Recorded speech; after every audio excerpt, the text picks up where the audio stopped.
La haula wa la quwwata illa billah. Allahumma salli ala Sayyidina Muhammad wa ala alihi wa ashabihi ajma'in. Ya Allah, Allahumma inna nas'aluka ilman nafi'an wa rizqan tayyiban wa amalan mutaqabbalan. Allahumma inna nas'aluka imanan kamilan wa yaqinan sadiqan wa qalban khashi'an wa lisanan dzakiran wa amalan mutaqabbalan. Ya Allah, berkahi pagi ini ya Karim, limpahi kami dengan ilmu yang membuat hati kami yakin padamu ya Allah, ilmu yang membersihkan hati kami, ilmu yang menjadikan akhlak kami mulia, ilmu yang mengantarkan sisa umur ini istiqomah, ilmu yang menjadikan akhir hayat kami husnul khatimah. Taqabbal minna ya arhamar rahimin. Amin.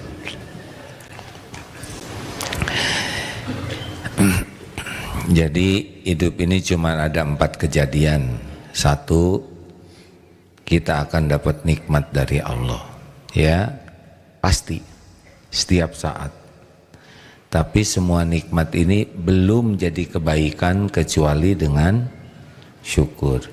Ini ilmu yang harus sangat dipahami. Jadi orang itu kalau dapat nikmat dari Allah itu adalah ujian, baru jadi kebaikan kalau syukur. 2, kita akan dapat musibah sedikit dibanding dengan nikmat. Musibah itu sedikit, dan setiap musibah jadi kebaikan kalau kita sabar. Musibah sendiri dengan nikmat sama saja statusnya, yaitu ujian.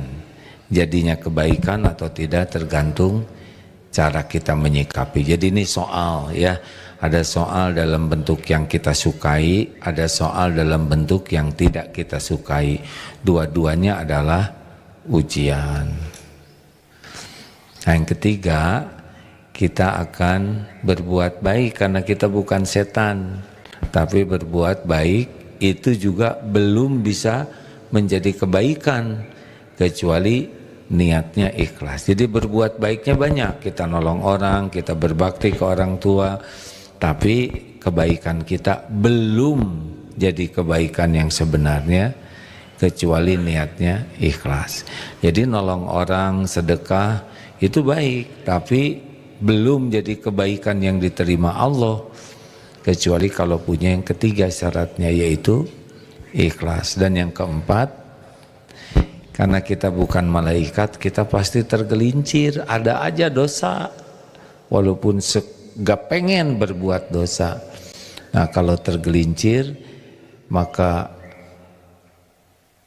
kunci yang keempat, segera tobat. Nah, tobat ini bisa jadi kebaikan bagi kita. Innallaha yuhibbut tawwabin wa yuhibbul mutatahhirin.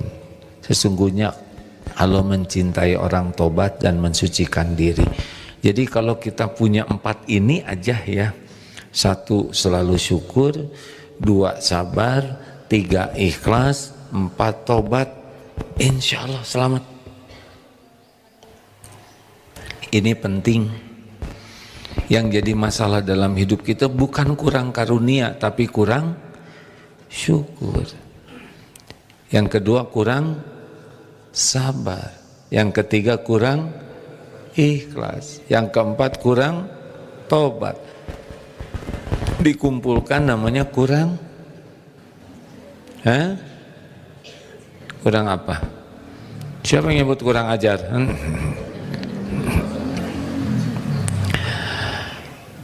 Sekarang lagi pengen membahas tentang sabar. Kok diulang-ulang? Ya ada pengen, ya. Ini penting. Sabar ada berapa tempatnya? 1, sabar ketika godaan untuk maksiat. Ini pegang HP harus sabar ini. Kalau enggak di sini kita bisa bermaksiat lama. melihat yang tidak halal dilihat, yang sia-sia, oh bisa anteng karena ujiannya medsos itu menarik. Dari satu tayangan ke tayangan tuh dirancang supaya kita nonton. Nafsu suka sekali. Setan membisiki kita untuk non-stop. Benar? 10 menit, setengah jam, 1 jam, 2 jam, terus begini. Makanya kalau tidak pakai sabar, waktu kita akan habis dan akan dihisab. 2, sabar ketika taat. Sholat harus sabar, kalau tidak khusyuk. Ngaji harus sabar, sedekah harus sabar, doa harus sabar. Kalau tidak, doanya juga ringkes-ringkes saja. Semua kebaikan harus pakai sabar. 3, sabar menghadapi musibah, hal-hal yang tidak cocok dengan keinginan. Harus sabar. Bagaimana sabarnya? Kita tahu bahwa musibah ini datang dengan izin Allah, dari Allah yang maha baik. Sudah diukur oleh Allah. Ujian ini pasti ada kebaikan di dalamnya. Walaupun menyakitkan, tidak cocok dengan keinginan, pasti baik, pasti baik. Tidak ada Allah berbuat jelek. Makanya orang yang berprasangka baik ke Allah, kemudian dia ridho, menerima, ya saya terima ya Allah, qaddarullah, ini sudah takdirmu. Engkau berbuat apa yang kau inginkan, kau lakukan. Saya terima takdir ini. Oh, udah tenang tuh. Banyaknya orang tidak sabar, tidak menerima takdir. Dia komplain, dia berburuk sangka kepada Allah. Baik sangka, nanti juga ada waktunya. Fa inna ma'an usri yusran, inna ma'an usri yusra. Semuanya ada waktunya, percayalah. Bersama kesulitan itu ada kemudahan. Jadi satu kesulitan itu diapit oleh 2 kemudahan. Wabasyiris sabirin, berikan kabar gembira bagi yang sabar. Alladzina idza asabatu musibah qalu inna lillahi wa inna ilaihi raji'un. Ulaika alaihim shalawatun min rabbihim wa rahmah wa ulaika humul muhtadun. Mereka itulah yang mendapatkan keberkahan yang besar dari Allah dan curahan kasih sayang, dan mereka itulah yang dapat petunjuk. Keren. Lalu yang keempat, nah ini yang kita bahas, yaitu sabar dengan sikap dan perkataan orang. Jadi di sekitar ini kita gaul terus dengan orang. Benar? Di rumah, di jalan, di toko, di kendaraan umum, terus kita akan berinteraksi dengan orang yang akan bersikap. Ini berikut ini udah dikumpulkan apa saja nih latihan kita sabar. Jadi memang ketemu orang ini, ada orang yang baik ke kita tuh. Ada yang ada baiknya, ada nggak baiknya, ya. Tapi baiknya banyak, ada sewaktu-waktu ada yang nggak enak. Ada yang nggak baik, nggak baik, netral karena kita nggak kenal, ya. Ada yang jelek aja, jahil ya, tiap ngomong tuh nggak enak, ada itu ya. Nah kita coba ya, kita apa aja nih sikap menghadapi orang. Ada yang ucapannya menyakitkan, meremehkan usaha, sindiran-sindiran halus, kadang-kadang kata kasar, atau membanding-bandingkan kita dengan orang lain. Ini izin Allah ya. Kalau ada orang yang mengejek, meremehkan, tenang saja, tenang saja. Godaannya nafsu kita ingin membalas, ingin membalas dengan yang lebih pedas. Tahan, tahan. Ini ujian kesabaran. Akan ada nanti orang yang dengan izin Allah, dengar ya, orang itu hanya jadi jalan untuk menguji kesabaran kita dengan hal-hal yang tidak enak. Ini di dalam buku ini. Yang kedua adalah tuduhan dan prasangka. Misal kita dituduh tanpa bukti, dinilai buruk tanpa klarifikasi, dan disalahpahami niat kita. Bagaimana ini adalah ujian dari Allah untuk tidak sibuk membela diri berlebihan. Sampaikan secukupnya, ya. Allah tahu apa yang terjadi sesungguhnya dan Allah melihat. Kita tidak usah pakai wah demi Allah, demi Rasulullah. Salah lagi, ya enggak? Tidak boleh demi Allah, demi Rasulullah. Kalau hanya boleh demi Allah.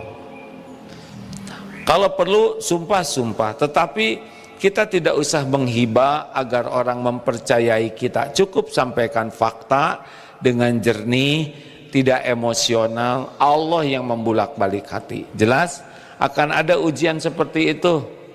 Ada nggak begitu? Pernah nggak dituduh sesuatu? Tenang saja.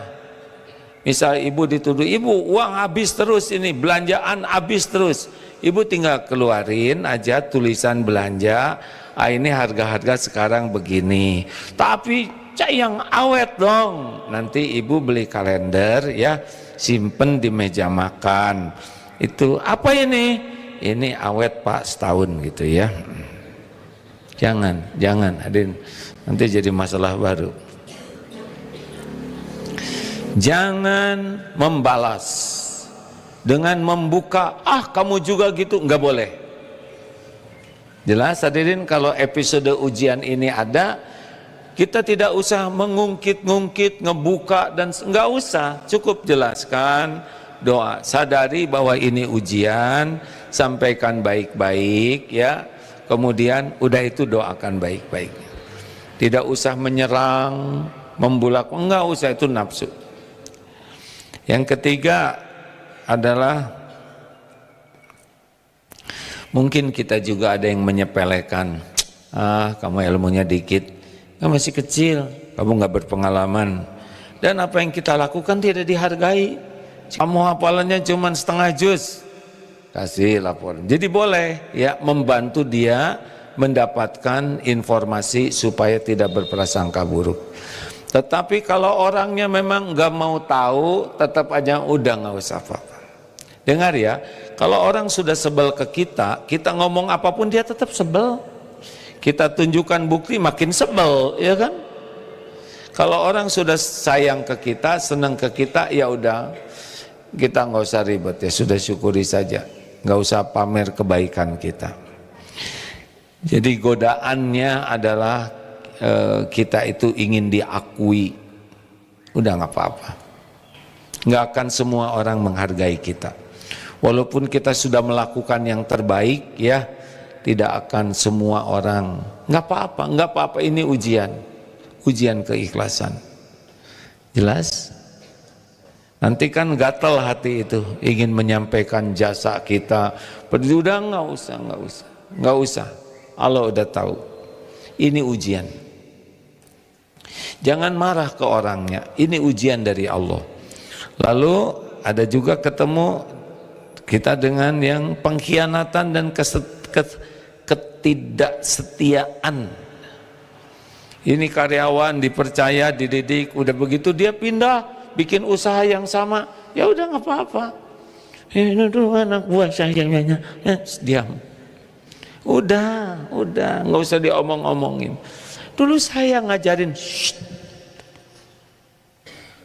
stop ya, jangan merasa berjasa. Tapi dia janji mau setia di sini, udahlah. Mungkin kebutuhannya sudah banyak, gaji dari kita nggak cukup. Dan mau ngapain juga, ya, kita maksa orang kerja di tempat kita. Ada juga yang amanahnya dikhianati. Dia janji saya hidup semati, masa saya masih hidup dia udah mati? Ini mah ngaco ya. Malah ada yang kita ngomong baik dibalas dengan omongan buruk.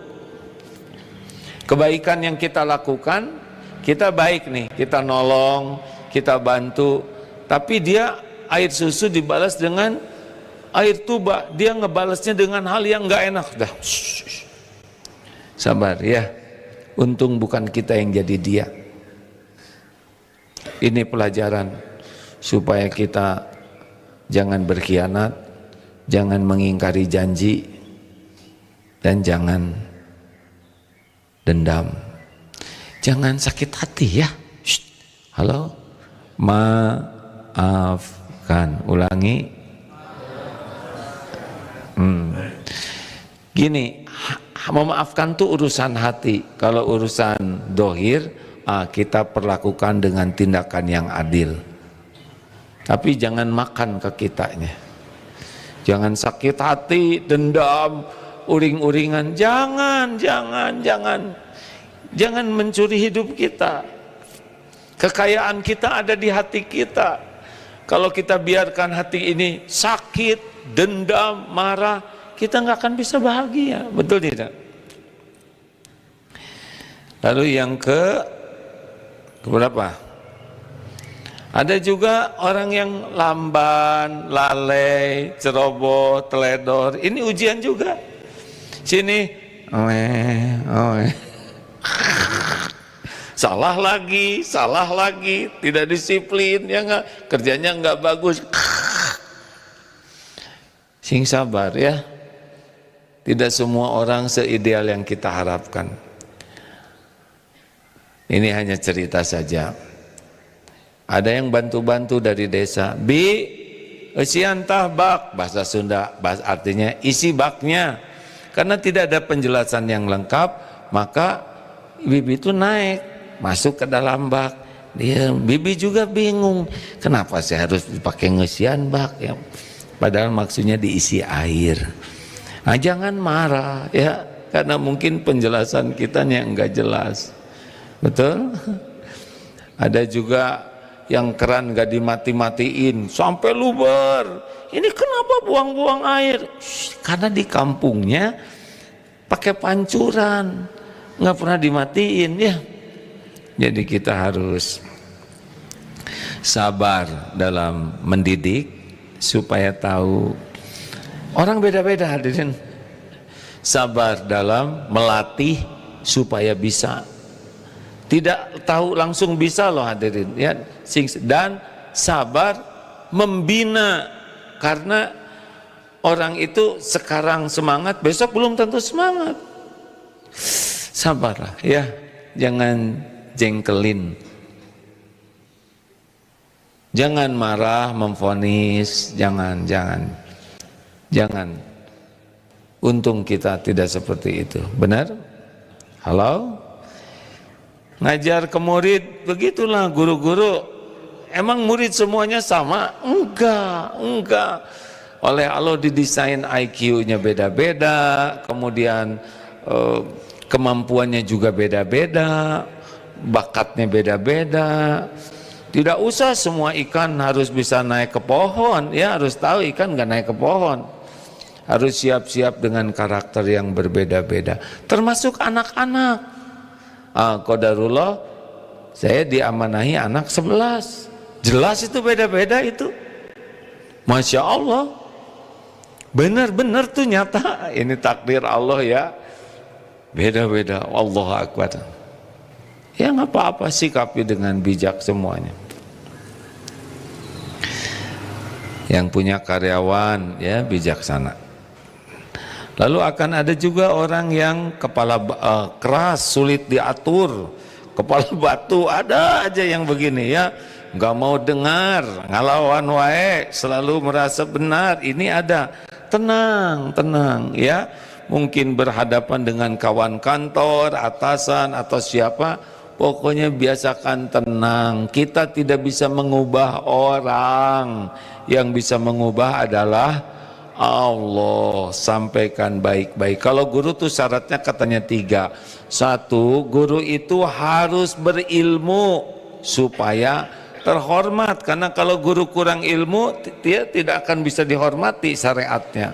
Yang kedua, guru itu harus punya soft skill atau keterampilan hati yang lembut, yang peka, empati. Kalau guru punya soft skill, maka dia akan dicintai. Guru berilmu dihormati, guru punya hati akan dicintai, guru punya keteladanan akan diikuti. Itu rumus dasar. Orang tua juga begitu.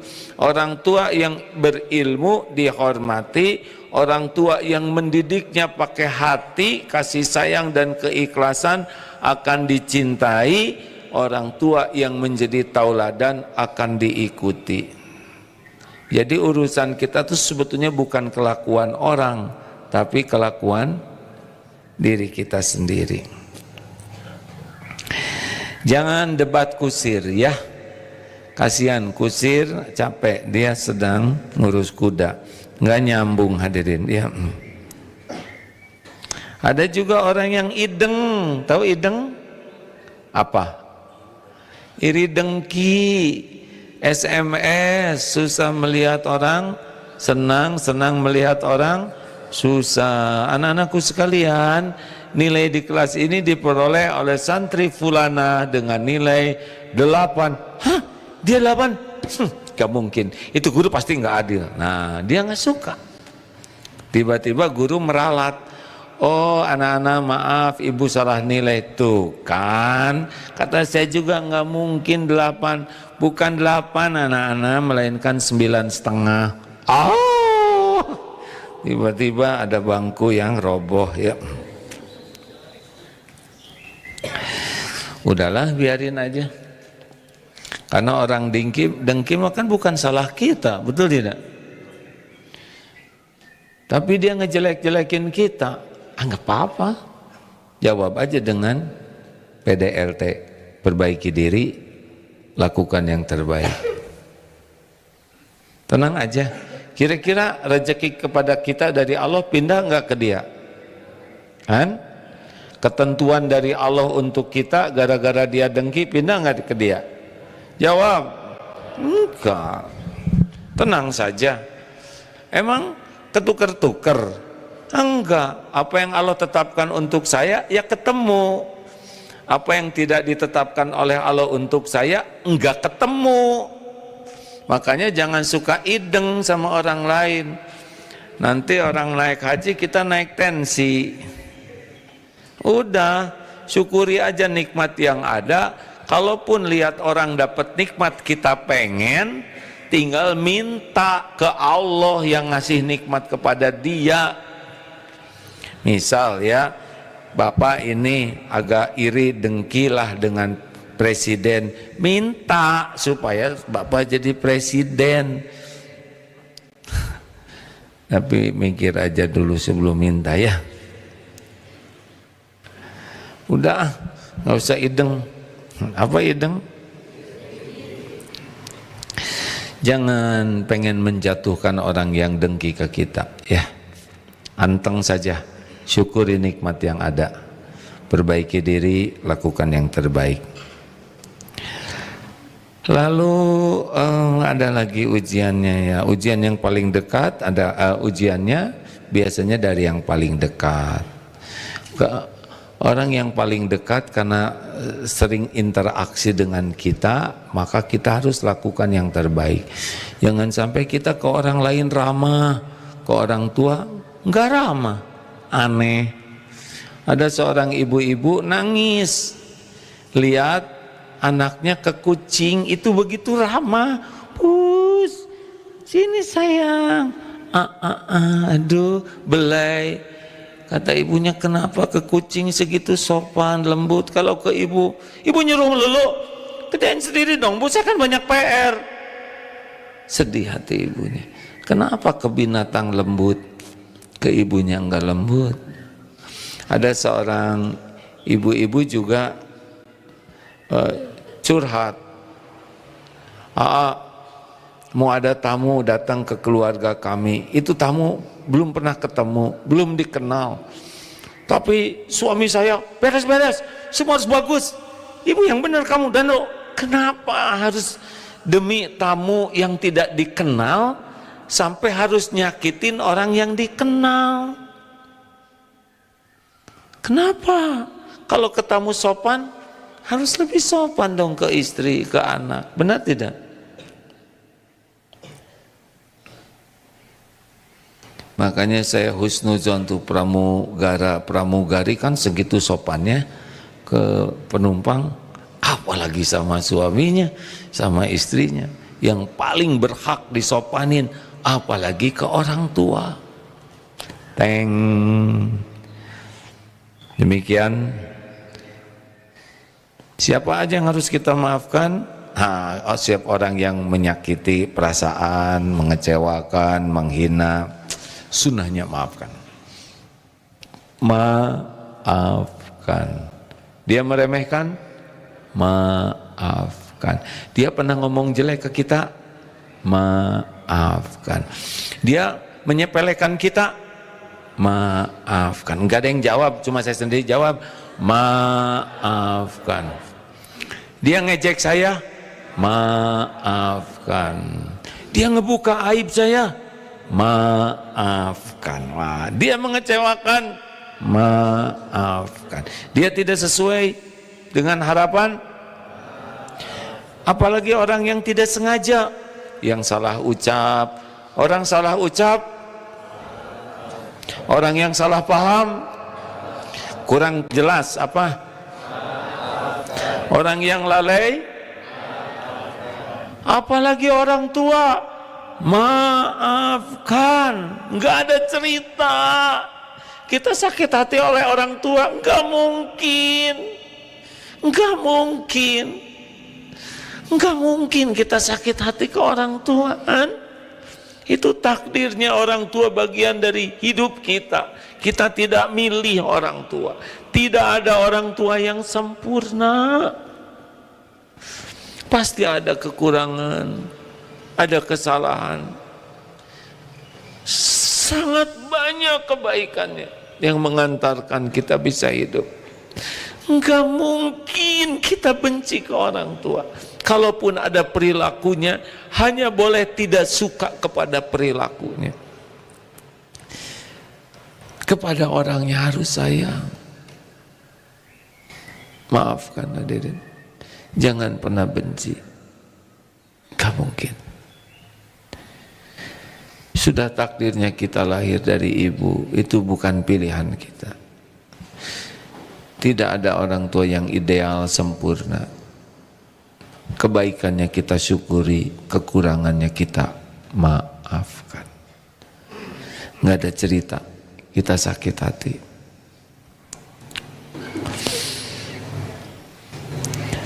Bagaimana kalau ada orang berbuat salah lalu minta maaf? Maafkan, jangan maafkan orang sebelum minta maaf. Maafkan orang sebelum minta maaf.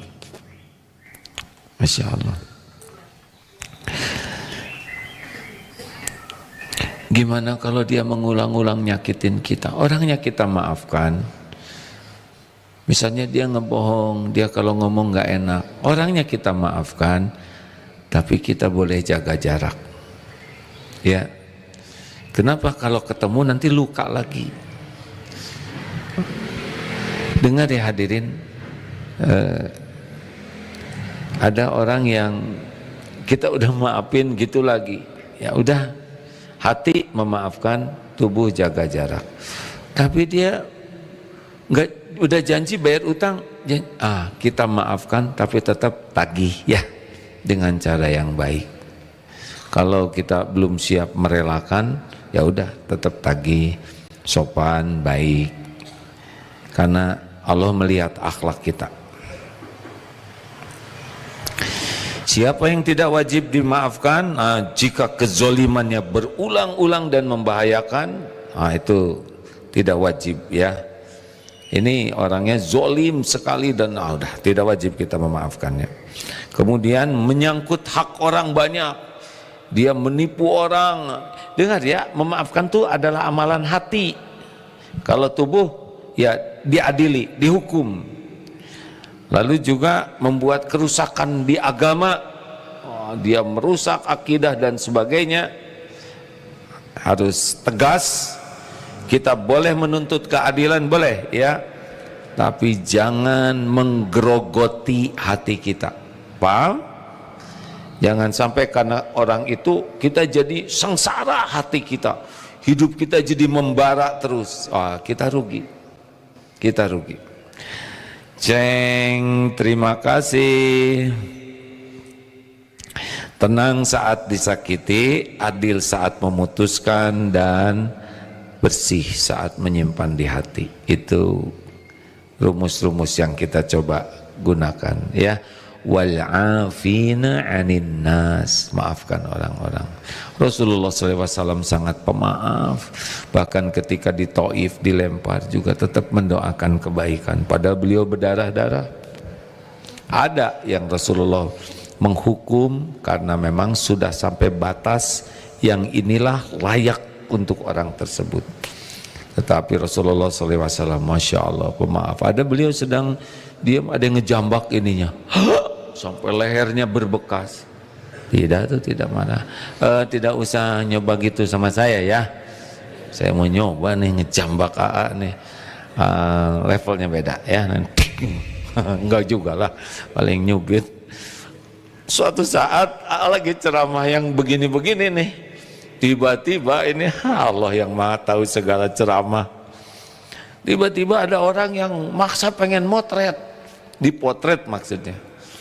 Nah, wah naik ke dekat panggung itu, saya pengen dipotret, dan ini ke leher itu, tangannya,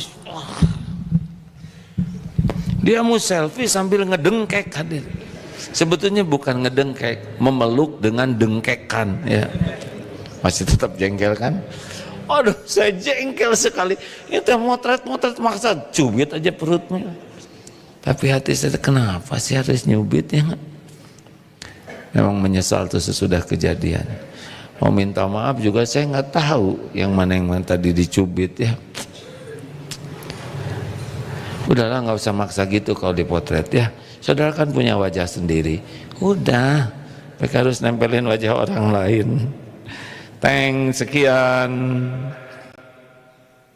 Ustaz mau menambahkan nggak? Coba carikan ayat tentang kalau kita memaafkan kita akan diampuni Allah.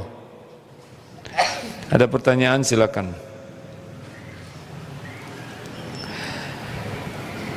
Jadi kita harus paham dan melatih diri ya. Kita harus bijak, tiap orang tuh beda-beda, tiap usia beda-beda.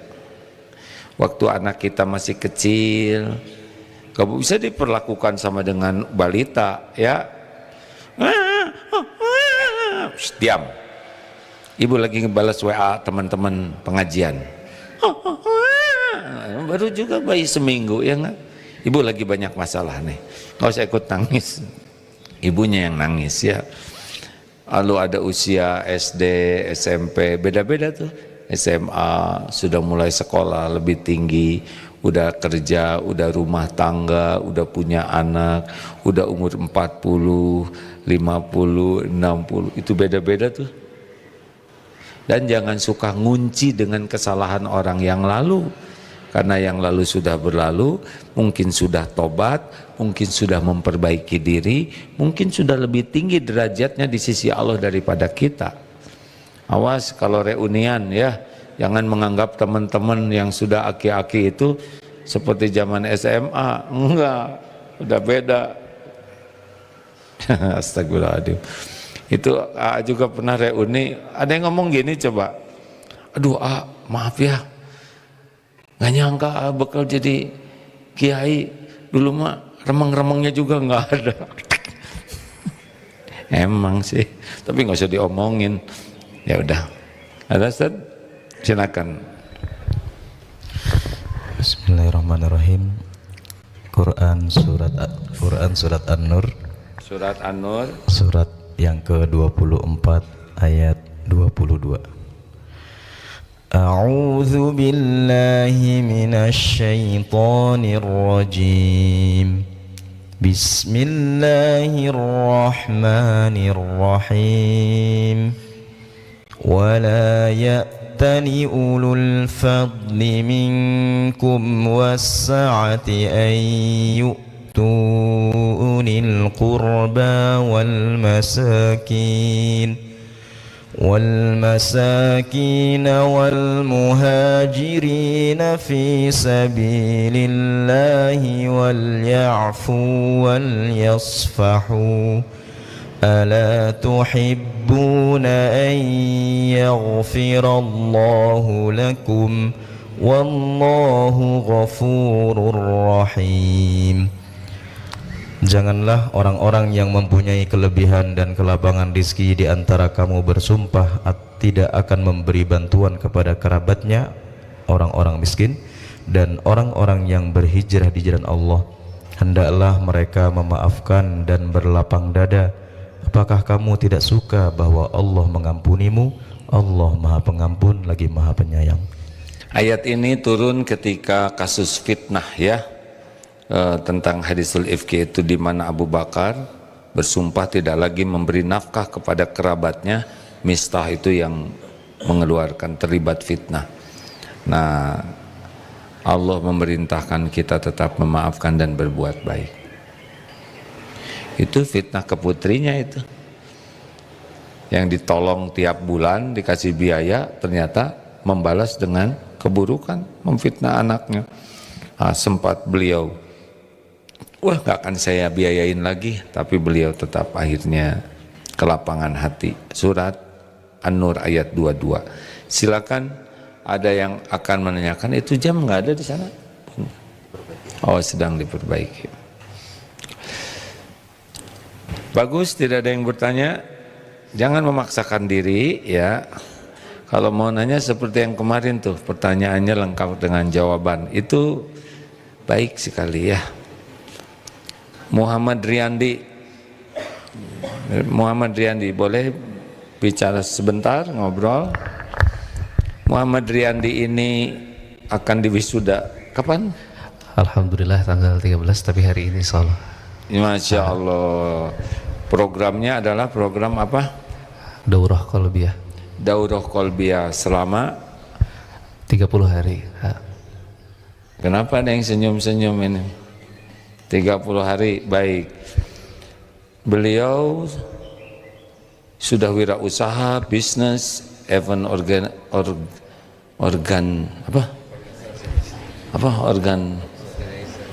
tunggal. Maaf. Kenapa ikut ini?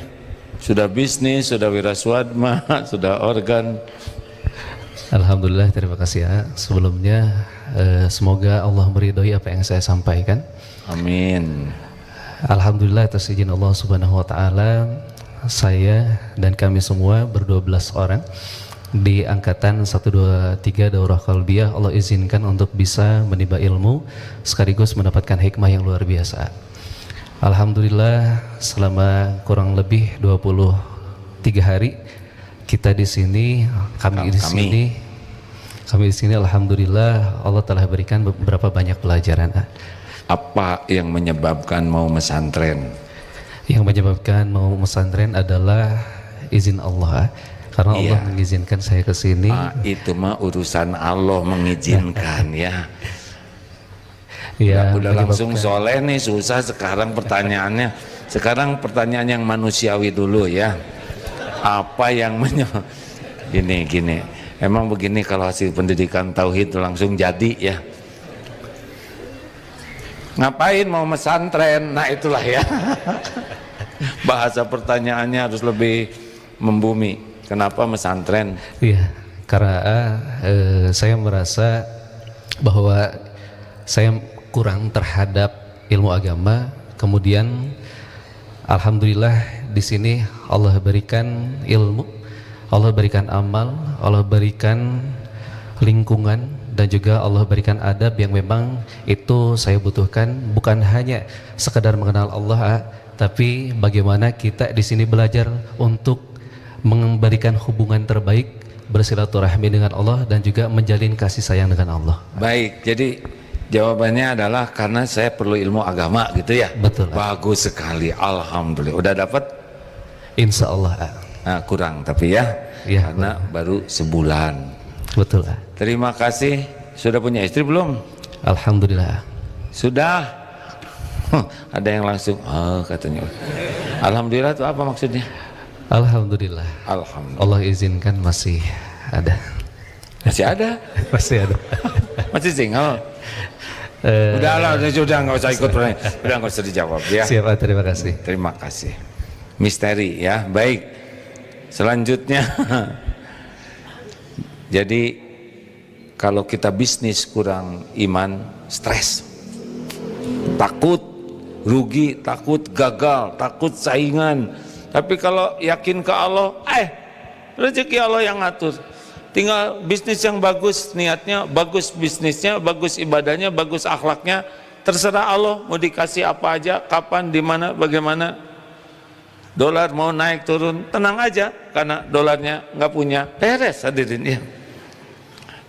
Baik, selanjutnya yang dari Kalimantan Utara, Ibu Melani Sakinah Putri, silakan.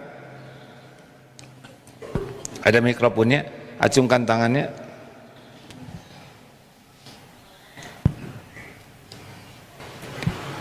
Silakan, apa yang akan disampaikan? Kenapa ikut pesantren di sini? Saya ikut pesantren di Darut Tauhid ini untuk belajar lebih dalam lagi tentang ilmu agama dan untuk memperbaiki diri saya bisa menjadi lebih baik lagi. Tahu dari mana adanya kegiatan pesantren ini? Tahu dari guru majelis saya. Apa kata guru? Rekomendasi ini ada program tentang ilmu tauhid, belajar tentang ma'rifatullah dan bisa untuk lebih memperbaiki akhlak, katanya gitu. Guru di mana? Jadi tegas begini. Guru di kota saya, di Tarakan. Dari Kalimantan Utara? Iya. Pernah dengar Darut Tauhid sebelumnya? Untuk saya pribadi belum pernah. Baiklah. Jadi diberitahu guru supaya pesantren dari Kalimantan Utara ke sini. Masya Allah. Sesudah sampai di sini apa yang didapatkan? Apa yang terasa? Alhamdulillah saya banyak mendapatkan ilmu yang bermanfaat, terkhususnya menjadi hamba Allah yang lebih taat, terus juga untuk bisa belajar lebih dalam tentang ma'rifatullah dan Lebih tenang hati? Apa? Ya, Hati lebih tenang lebih tidak? tenang dan lebih istiqomah dalam beribadah. Alhamdulillah. Terima kasih, sampaikan salam untuk guru. Iya. Masya Allah. Baik. Siapa nama gurunya? Ustadz Fahrul. Oh ya, sampaikan salam hormat kepada beliau ya. Baik, Kak. Alhamdulillah. Ini adalah para santri Daurah Qalbiyah yang programnya sebulan. Ada juga program yang 4 bulan. 3 bulan yaitu APW akhlak plus wirausaha. Ada juga program yang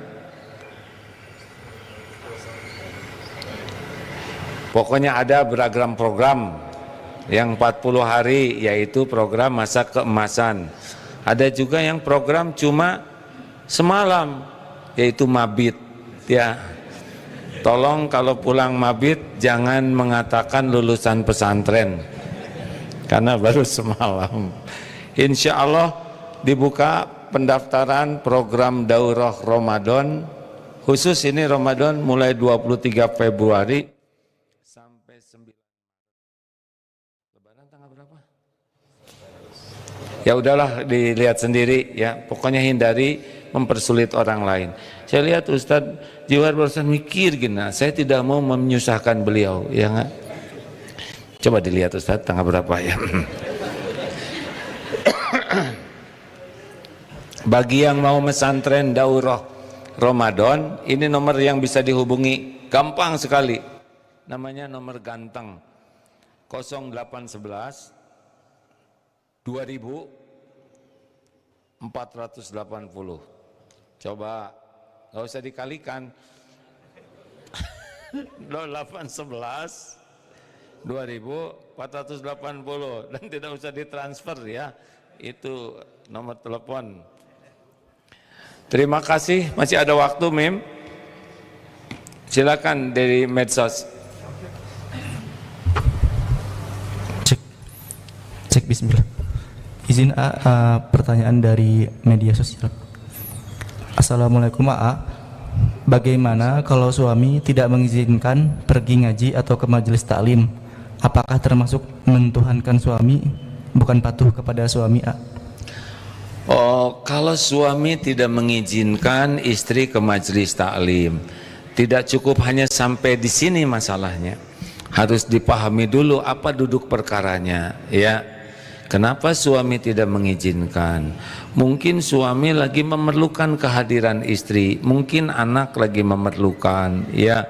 Atau saya tidak tahu ya, saya tidak tahu. Tetapi ditanyakan alasannya, baik-baik pertanyaannya. Mungkin terlalu sering, mungkin udah kelihatan ngaji, kok nggak kelihatan ngepek ya. Kan ada yang perubahannya itu hanya ada pada seragam. Ini perlu bijaksana. Pak, silakan atau jelaskan kenapa keberatan saya ngaji, atau cemburu mungkin ustadznya ganteng sehingga takut, ya gimana lah ya. Jadi bicara baik-baik, itu yang pertama. Yang kedua adalah istighfar, minta ampun ke Allah. Jangan-jangan suami jadi ujian kita tidak bisa menuntut ilmu karena ada dosa-dosa. Mungkin kita sering ke pengajian tapi di pengajiannya enggak fokus, atau hanya pengen keluar dari rumah, pengen istirahat aja di sana, atau mungkin ilmu-ilmunya jarang diamalkan. Jadi kita harus evaluasi. Dan yang ketiga, doa supaya Allah membulak-balik hati suami, ya. Tapi kalau suami melarang, patuh ke suami dulu, patuhi. Insya Allah Allah melihat semua kepatuhan istri dan tidak sulit bagi Allah membulak-balik hati seorang suami. Lanjut, Pip.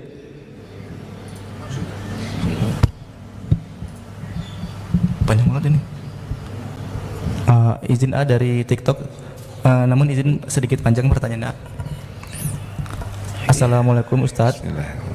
Saya ingin bertanya, apa yang harus saya lakukan agar doa saya bisa diijabah oleh Allah, sementara saya sadar bahwa selama ini saya mengonsumsi harta yang jelas haram. Saat ini saya bekerja sebagai admin judol di Kamboja dan saya sangat menyesal. Sebenarnya bukan karena keinginan pribadi, tapi karena kebutuhan untuk melunasi hutang. Hati saya sedih, saya ingin segera pulang, ingin kembali beribadah dengan tenang seperti di Indonesia, dan benar-benar ingin membersihkan diri serta bertaubat. Dengan kondisi seperti ini, apakah masih ada jalan agar Allah menerima doa dan taubat saya? Dan apakah langkah yang harus saya mulai terlebih dahulu? Sekarang posisinya jadi pekerja agen judi online di Kamboja. Tapi Allah memberi jalan, bisa mendengar ceramah dan bisa menyampaikan pertanyaan ini.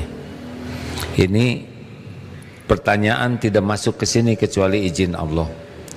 Beliau besar kemungkinan menyimak dan beliau merasa sedih, menyesal, itu pun bagian karunia Allah. Kalau Allah tidak menolong, tidak ada keinginan untuk selamat, menikmati saja dalam tanda kutip penderitaan dengan harta haram. Tobat ya, nah minta ampun, sholat tobat sambil minta tolong supaya keluar dari sana. Bukankah harta haram membuat doa tidak diijabah? Sambil kita berjuang keluar dari sana ya, minta ampun terus, minta tolong. Mudah bagi Allah memberi jalan. Ini yang membuka hati mau dengar ceramah adalah Allah. Dan juga pertanyaan ini bisa sampai ke telinga kita dengan izin Allah, termasuk jawaban ini. Terus minta ampun sekuat tenaga, kemudian ikhtiar sekuat tenaga supaya bisa keluar dari sana. Allah nanti bisa memberi jalan yang lain. Banyak yang hutangnya besar-besar, kalau Allah lunasi, lunas saja. Karena lunas hutang itu tergantung Allah melunasi atau tidak. Sebesar apapun hutang, kalau Allah lunasi, lunas. Sekecil apapun hutang, kalau Allah tidak tolong, tidak akan lunas. Makanya bertekad, minta ampun, keluar dari sana, usahakan sekuat tenaga, kalaupun ada uangnya, udah nggak usah dimakan, Allah akan ngasih jalan yang lain. Ini Allah sedang mendengarkan. Tidak ada keraguan, ya. Terima kasih hadirin sekalian. Alhamdulillahirabbil alamin. Semoga ada umur. Kita doakan juga ini sahabat kita yang terjebak ini. Semoga Allah yang sedang menyimak, memperhatikan dan mengetahui segalanya memberikan jalan keluar, dan itu mudah bagi Allah, bagi orang-orang yang bulat tawakal kepada Allah. Allahumma salli ala Sayyidina Muhammad wa ala alihi wa ashabihi ajma'in. Wahai yang maha mendengar, wahai yang maha dekat, tolonglah saudara-saudara kami ya Allah yang sedang dihimpit masalah. Semua jalan keluar ada dalam genggaman-Mu. Tolonglah ya Allah saudara kami yang dihimpit hutang, sesungguhnya mudah bagimu membayarkannya. Tolonglah saudara-saudara kami yang teraniaya, sesungguhnya hanya Engkau yang kuasa melindungi. Tidak ada satupun yang terluka tanpa izin-Mu ya Allah. Engkaulah yang kuasa menjaga. Hiburlah hati yang sedang duka ya Allah. Kuatkan iman yang masih lemah, yang masih goyah dan rapuh. Ya Allah, cukupi kami semua hanya dengan rezeki-Mu yang halal, yang barokah. Jangan biarkan kami tersentuh oleh yang haram. Engkau kuasa menolong kami ya Rabb. Wahai yang maha mendengar, berikan jodoh terbaik bagi yang menantikannya.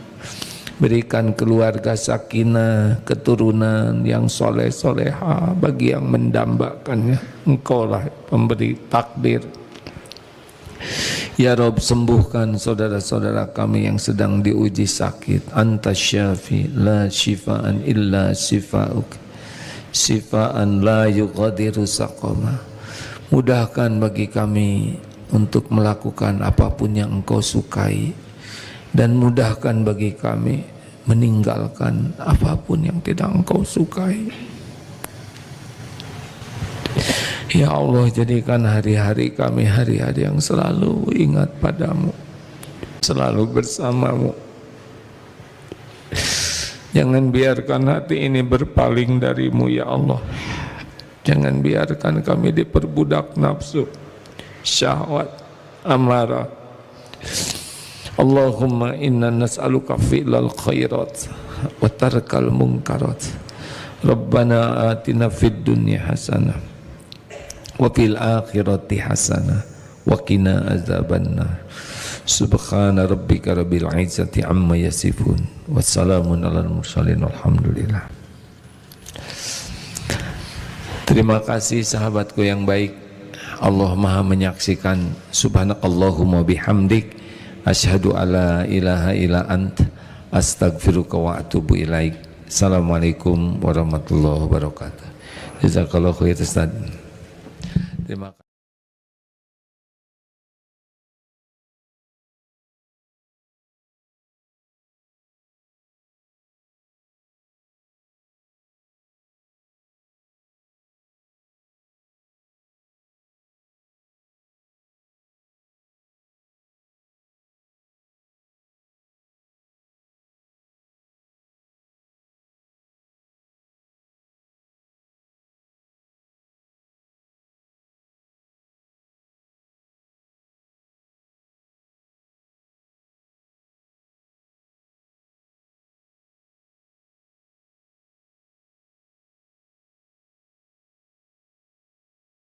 Assalamualaikum warahmatullahi wabarakatuh.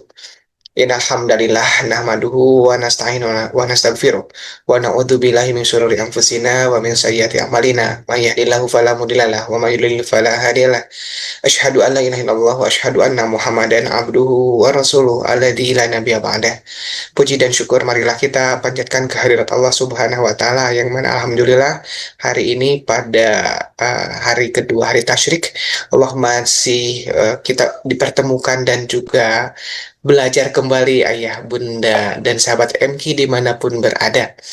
Bagi ayah dan bunda yang hendak menitipkan kurban di DT Peduli, saat ini masih tersedia kurban flash sale dengan domba Rp1.650.000. Waktunya terbatas dan stoknya terbatas, dan silakan dapat dikonfirmasikan ke rekan Amili di 0813 17 12 17 12. Salawat serta salam semoga tetap terlimpah curahkan kepada junjungan kita, yakni Habibana wa Nabiyana Muhammad Sallallahu Alaihi Wasallam, kepada keluarganya, sahabatnya, tabiin, atba'ut tabiinnya, dan sampailah kepada kita, dan mudah-mudahan kita tetap istiqomah berada di jalan lurusnya. Amin ya Allah ya Rabbal Alamin. Baik, alhamdulillah sahabat, ayah bunda, dan jemaah MQ dimanapun Anda berada, alhamdulillah di hari kedua tasyrik ini akan dibersamai kembali dengan Ustadz Ali Nurdin Anwar LCMEI di insya Allah tema kajian hari ini kita akan membedah dan juga mentadabburi hikmah di hari tasyrik dan juga hukum-hukumnya ya. Telah hadir juga di Ustadz Ali. Assalamualaikum warahmatullahi wabarakatuh. Ustadz, apa kabar? Waalaikumsalam warahmatullahi wabarakatuh. Kang Cerah. Baik, alhamdulillah. Tafadhol Ustadz. Baik, terima kasih Kang Cerah. Innal hamdalillah nahmaduhu wa nasta'inuhu wa nastaghfiruh wa na'udzu billahi min syururi anfusina wa min sayyiati a'malina. May yahdihillahu fahuwal muhtadi wa may yudlil falan tajida lahu waliyyan mursyida. Asyhadu an la ilaha illallah wahdahu la syarikalah wa asyhadu anna Muhammadan abduhu wa rasuluh alladzi la nabiyya ba'd. Uhayyikum bi tahiyatil Islam. Assalamualaikum warahmatullahi wabarakatuh. Alhamdulillah wa syukurillah, kita panjatkan puji dan syukur kepada Allah Subhanahu wa taala. Di pagi hari ini kita masih diberikan kenikmatan oleh Allah bisa bersilaturahim di media Zoom ini. Semoga silaturahim kita menjadi jalan Allah melimpahkan rahmat dan maghfirahnya untuk kita semuanya. Salawat dan salam semoga senantiasa terlimpah curahkan kepada Habibina wa Nabiyina Muhammad Sallallahu Alaihi Wasallam, kepada keluarganya, kepada para sahabatnya, pada seluruh umatnya, termasuk kepada kita semuanya. Semoga kita kelak di akhirat nanti termasuk umat beliau yang mendapatkan syafaat dari beliau. Amin ya Allah ya Rabbal Alamin.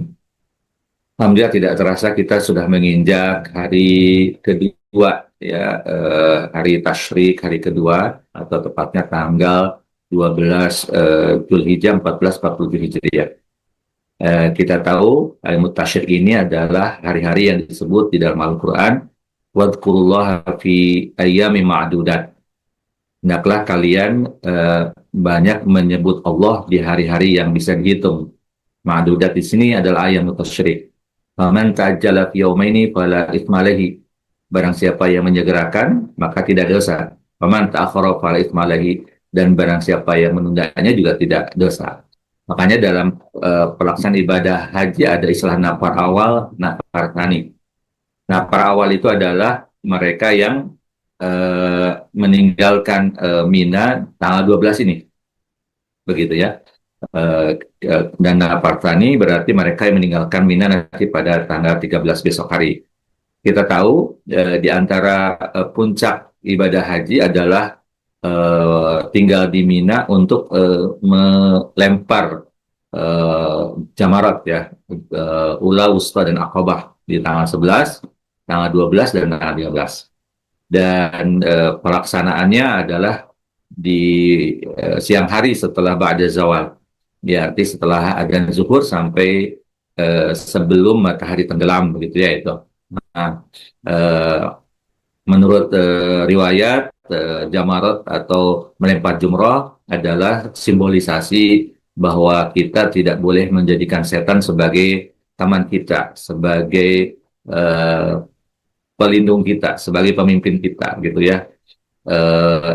Inna syaitana lakum aduwwun fattakhidhu aduwwa, kan itu ya. Allah sudah mengingatkan kepada kita, setan itu adalah musuh bagi kalian, maka jadikanlah musuh, gitu ya. Jangan sampai setan justru menjadi sekutu, gitu ya. Setan menjadi pelindung, bahkan naudzubillahi min dzalik, kan gitu itu. Maka simbolisasinya adalah dengan melempar jumroh 7, kan itu ya itu.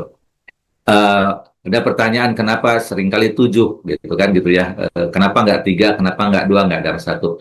Memang dalam agama sebenarnya itu sifatnya tauqifi, ya, artinya sesuatu yang aturannya demikian ya kita harus mengikutinya, menjalankannya, begitu ya itu. Hanya saja kenapa angka 7 sering berulang di dalam ayat Al-Quran, di dalam perintah-perintah yang dalam syariat ya, seperti tawaf, sa'i, kemudian juga melempar, karena dalam bahasa Arab 7 itu adalah angka paling tinggi katanya ya, angka paling tinggi. Karena angka 8, 9 dan seterusnya itu bisa bisa jadi gabungan antara angka-angkanya, begitu ya. Misalkan 8 bisa dari 2 tambah 2 tambah 2 atau 4 tambah 4 gitu ya, begitu ya tuh. Tapi kalau angka 7 dia tidak bisa, dia harus berbeda. 3 tambah 4 atau 5 tambah 2 gitu. Makanya kenapa 7 ini adalah angka yang paling besar, begitu ya itu. Dan menunjukkan biasanya jumlah yang tak terbatas. Pahalanya insya Allah kan gitu ya bagi kita. Nah itu ya, jadi di Mina para haji mereka hari ini akan melakukan jumroh Pulau Aqabah yang kedua kali. Bagi mereka yang ingin pulang ke Mekah disebut nafar awal. Bagi mereka yang ingin menunda sampai besok hari itu nafar tsani, begitu ya itu. Dan memang perjalanan melempar jumrah bukan perjalanan yang mudah, karena memang waktunya terbatas juga, kemudian juga tempatnya terbatas, tapi disitulah keyakinan kita diuji oleh Allah Subhanahu Wa Taala, gitu ya itu. Karena seringkali melihat orang jalan gitu ya, lautan manusia berjalan begitu ya, ada yang 5 km, 7 km, ada yang kurang begitu ya. Mereka berjalan begitu beriringan bersama-sama yang melempar, itu terkadang ada perasaan khawatir, takut dan sebagainya. Tapi disitulah jihadnya kan gitu ya. Bagaimana kita yakin kita sedang ibadah kepada Allah, nanti kita berharap mudah-mudahan dimudahkan oleh Allah, begitu ya itu. Nah, kalau mereka sudah selesai pulang ke Mekah, maka sudah selesai rangkaian ibadah hajinya, begitu ya itu. Nah, dulu ketika para sahabat tinggal di Mina, di tenda-tenda Mina ini, mereka menyisakan daging kurban untuk dikeringkan sebagai bekal untuk makan mereka. Nah, begitu ya. Maka dalam hadis Rasul menyampaikan kan terkait daging kurban itu adalah kulu wa'imu wadzakiru, makan, beri makan kepada orang lain dan simpan, gitu ya. Nah, di antara proses ikhar itu adalah at-tasyriq, dari kata syarraqa, artinya tasyriq itu adalah memotong kecil-kecil dan mengeringkan, gitu ya, di bawah sinar matahari. Daging yang sudah dipotong-potong tadi, bahasa kita disebutnya dendeng, maka disebut ayamul qir atau qar ya, begitu. Hari-hari di mana banyak orang melakukan proses itu. Karena hal yang paling mudah di Arab Saudi atau di Mekah saat itu atau di Madinah untuk mengawetkan daging adalah dengan cara dikeringkan, ya, bahasanya dendeng atau bahasa kita apa ya, kalau dalam istilah Sunda itu dikerek ya gitu ya, walaupun kerek dalam bahasa Indonesia beda terjemahnya ya gitu. Nah, tapi dalam bahasa Sunda kerek itu mirip terjemahnya dendeng dalam bahasa Indonesia gitu ya. Rasulullah SAW menyampaikan ayam tasyrik, ayam aklin wa syurbin wa dzikrin. Hari-hari tasyrik itu adalah hari-hari makan, minum dan zikir, gitu ya. Jadi ini termasuk rangkaian hari raya, ya, 10, 11, 12, 13. Makanya kita tahu di hari raya kita tidak diperbolehkan sahur, ya begitu. Kenapa? Karena ibadah itu bukan bagus menurut versi kita, tapi ketaatan itu adalah hal yang paling kunci. Bagi mungkin sahabat-sahabat yang terbiasa saum Senin Kamis, hari ini kerja hari Kamis, bagi yang terbiasa saum Daud, boleh jadi begitu ya, atau terbiasa saum Ayyamul Bid besok tanggal 13, itu tidak boleh saum. Bukan berarti saum itu jelek, tapi ketaatan kepada Allah itu dan Rasulnya jauh lebih baik, jauh lebih utama dibandingkan ibadah yang dilakukan. Gitu ya itu. Jadi bukan ibadahnya bagus menurut kita, tapi bagaimana kita mentaati apa yang sudah diperintahkan oleh Allah dan Rasulnya, gitu ya. Atau Allah dan Rasulnya melarang sesuatu, maka kita harus mentaati, dan itu adalah bentuk ibadah, gitu ya. Contoh misalkan, sholat itu kan bagus, tapi bagi wanita yang sedang haid, sedang nifas, dosa. Kenapa? Karena dalam agama tidak boleh wanita sholat, wanita saum ketika nifas dan ketika haid. Justru karena dia mentaati perintah Allah untuk tidak saum dan tidak sholat, dia dapat pahala. Gitu kan, gitu ya itu. Sama seperti kita, bagi mereka yang terbiasa melaksanakan ibadah saum di hari Kamis, tidak saum, karena tahu ini adalah hari Ayyamut Tasyrik, dapat pahala karena itu.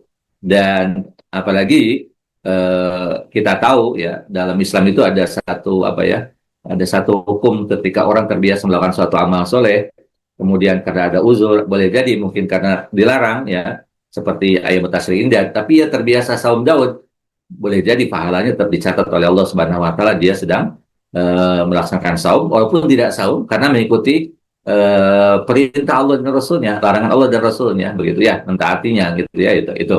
Jadi hari ini adalah hari-hari untuk makan minum, gitu ya itu. Maka perbanyaklah makan minum selama tidak berlebihan dan tidak sombong. Ya kan kita tahu kul walbas washrab watasaddaq bi ghairi sarafin wala makhilatin. Silakan Bapak Ibu semua, ayah bunda, sahabat-sahabat MQ, di hari-hari ini kita boleh jadi makan-makan dengan keluarga, nyate, kambing guling, gitu ya, gitu. Silahkan ya teman-teman DT Peduli yang di lapangan, gitu ya, yang hari-hari sedang melaksanakan kurban fest, gitu ya, jangan diam aja makan, gitu ya, karena emang ini hari-harinya makan-makan ya, gitu ya itu. Silahkan dinikmatin. Yang penting tidak boleh berlebih dan tidak boleh sombong, gitu ya, itu yang tidak boleh berlebih. Kita kalau berlebih itu biasanya standar orang beda-beda ya, tidak akan sama, gitu ya itu.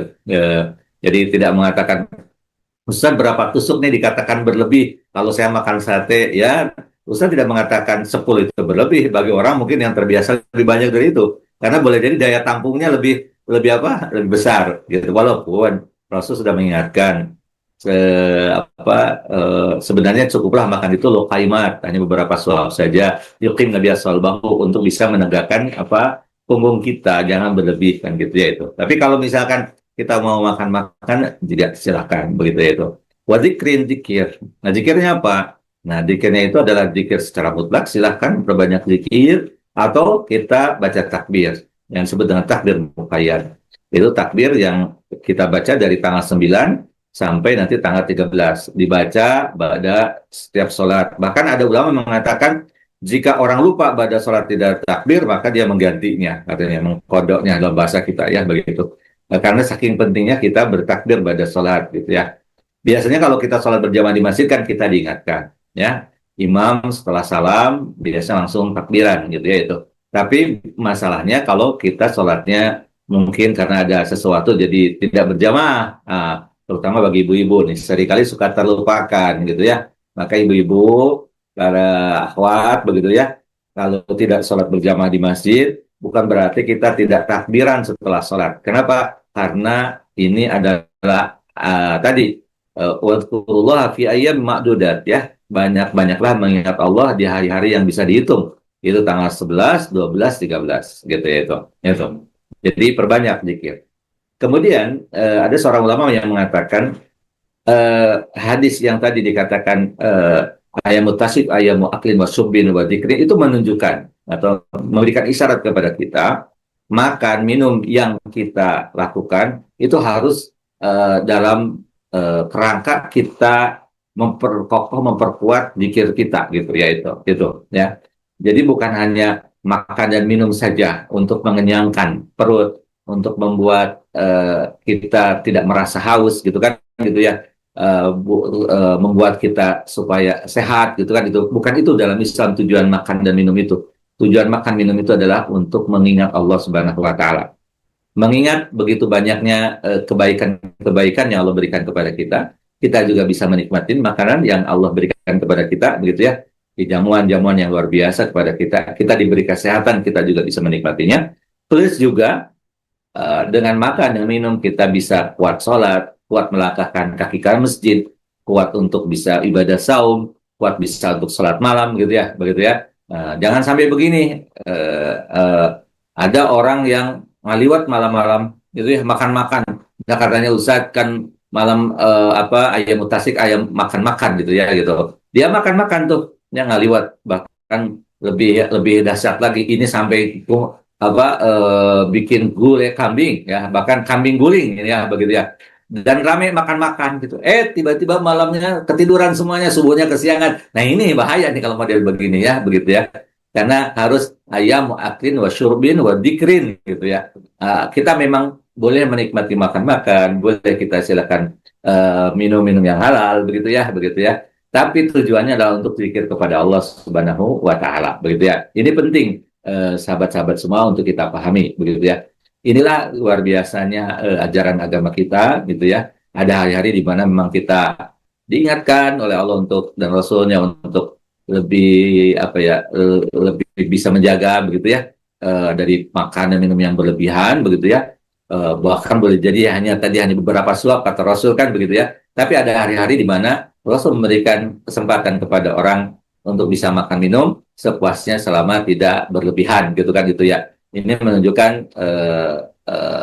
ajaran agama kita adalah ajaran yang memang sesuai dengan tabiat kita manusia. Ya manusia butuh ada hari-hari di mana ya menikmati makan gitu ya, menikmati minum gitu ya, itu tidak harus selamanya itu dibatasi dalam pengertian dibatasi karena kita menjalankan ibadah saum dan sebagainya. Ada hari di mana kita juga bebas untuk menikmati selama tadi tidak berlebih dan tidak sombong gitu ya. Inilah ayam tasyrik. Mudah-mudahan di 3 hari ini yang tersisa atau 2 hari yang tersisa ini masih ada kesempatan kita untuk beribadah kurban yang belum ataupun yang mau lagi silahkan gitu kan gitu ya, untuk mau beribadah kurban, kemudian tadi memperbanyak zikir jangan lupa begitu ya. Dan silahkan berkumpul dengan keluarga untuk sama-sama makan minum dan menikmati nikmat yang Allah berikan kepada kita semua. Demikian Kang Cerah dan juga semua sahabat MI menurut Allah Subhanahu wa taala. Assalamualaikum warahmatullahi wabarakatuh. Waalaikumsalam warahmatullahi wabarakatuh. Jazakumullah khairan katsira Pak Ustadz untuk penyampaian ilmunya sangat jelas dan sangat luar biasa sekali. Ayah Bunda jangan beranjak terlebih dahulu, untuk Q&A akan dilanjutkan setelah nanti akan ada sosialisasi untuk penyampaian program Kurban Pes dari rekan kantor Cianjur. Oleh karena itu ada Kang Bagus. Assalamualaikum warahmatullahi wabarakatuh Kang Bagus. Apakah suara saya sudah terdengar dengan jelas, Kang Bagus? Sudah dapat terhubung dengan kami? Assalamualaikum warahmatullahi wabarakatuh. Ya, Ada ya. suaranya? Baik, ada terdengar dengan jelas. Baik, Kang Bagus sekarang posisi di mana, Kang? Baik. Izin Kang, alhamdulillah. Ini sedang di pelosok Cianjur, Kang Cerah. Di pelosok Cianjur, tepatnya di daerah mana tuh, Kang, pelosoknya? Ya, kita sedang di Desa Margasari, Kang, untuk saat ini. Itu kalau dari pusat kota jauhnya berapa? Kiri Mulia. Gimana? Dari pusat kota berapa kilometer jauhnya, Kang? Kurang lebih 70 km, Kang Cerah. 70 km, Masya Allah. Jauh. Jauh sih, Masya Allah. Untuk penyaluran saat ini Kurban Fest di Cianjur menyembelih apakah? Sapi kah, domba kah? Silakan. Ya. Untuk saat ini, insya Allah di lokasi ini kita akan menyembelih sebanyak 8 hewan domba, Kang Cerah. Sebelumnya, kita di lokasi sebelumnya itu di Ciambon, alhamdulillah sudah terlaksana penyembelihan untuk 1 sapi dan 5 domba titipan amanah dari para donatur. Seperti itu. Kalau di Ciambon sendiri memang di sana lokasinya lebih lebih ngeri dari sini sebetulnya, karena untuk bisa mencapai ke titik lokasi kita harus menyeberangi sungai yang lumayan dalam kan. Alhamdulillah kemarin sedang surut, kita menyeberanginya pakai rakit kan kira. Oh, jadi aksesnya juga sangat tidak mudah sekali ya rekan-rekan di Cianjur untuk Ya, menyalurkan titipan hewan kurban dari ayah, bunda, dan sahabat MQ tentunya. Kang Bagus, ini saat ini akan nyembelih 8 ekor kambing, betul ya?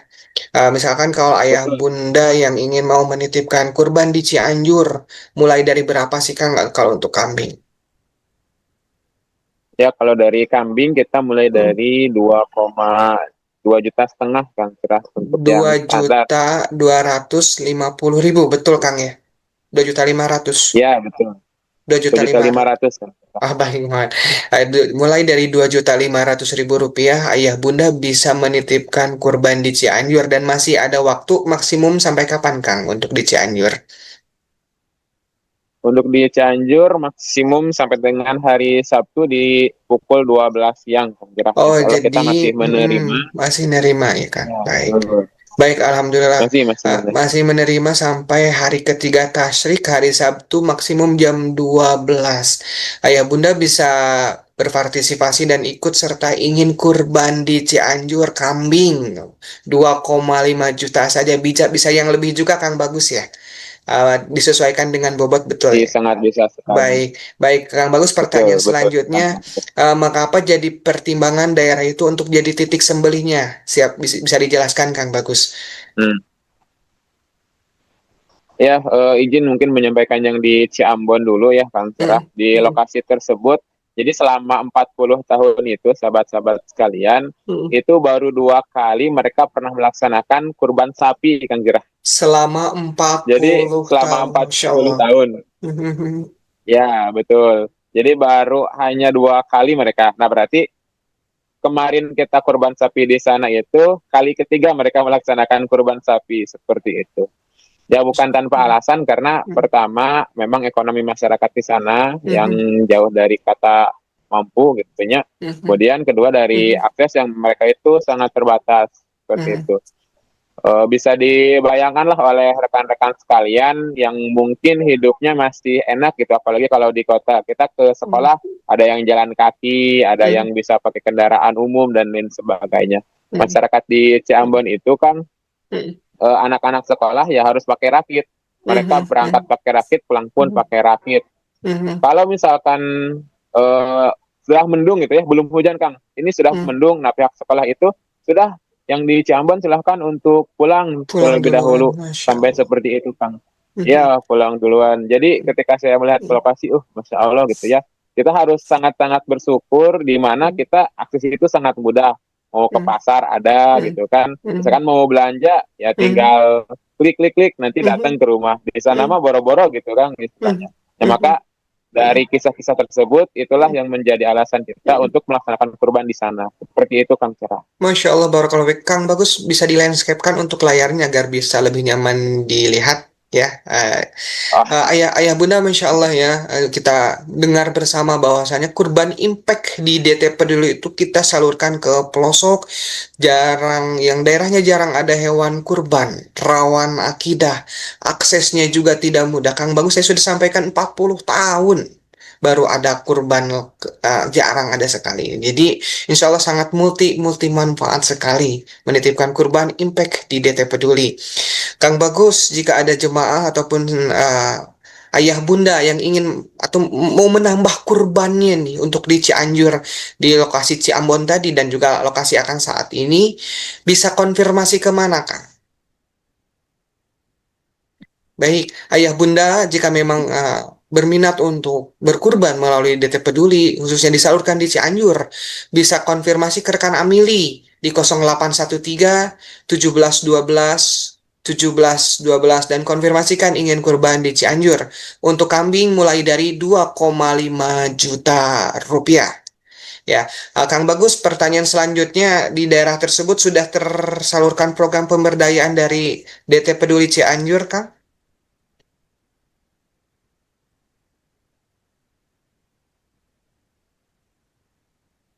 Dapat terdengar suara saya dengan jelas, Kang? Cek. Izin putus-putus, Kang Cerah.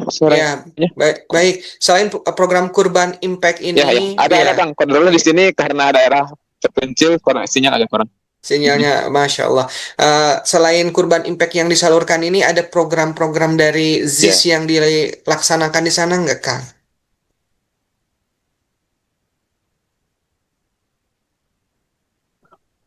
Untuk sementara ini, kalau daerah tersebut belum, Kang, seperti itu. Rencananya kita kemarin mau distribusi Al-Quran, insya Allah, Kang, mudah-mudahan ada ada takdir terbaik ya seperti itu. Kita karena di Cianjur ini memang masih banyak daerah-daerah yang membutuhkan Al-Quran tentunya. Masya Allah, saat ini adalah akan Cek Kang Cerah. Iya, halo Kang. Ya, di asesmen memerlukan Al-Quran ya. Selain untuk kurban impact yang saat ini sedang dilaksanakan, DT Peduli juga menghimpun untuk Al-Qurannya. Ayah Bunda silakan dapat dikonfirmasikan ke rekan Amili di 0813 17 12 17 12. Selain dari itu juga, DT Peduli merupakan lembaga amil zakat nasional. Ayah Bunda menerima titipan zakat infak sedekah dari jemaah sekalian untuk disalurkan program-program pemberdayaan prioritas tentunya. Salah satunya di Cianjur tadi ya. Untuk kurban impact ini sebagai awalan mungkin Kang Bagus ya. Betul, masih memungkinkan dibuka program pemberdayaan. Di situ potensinya untuk apa Kang Bagus?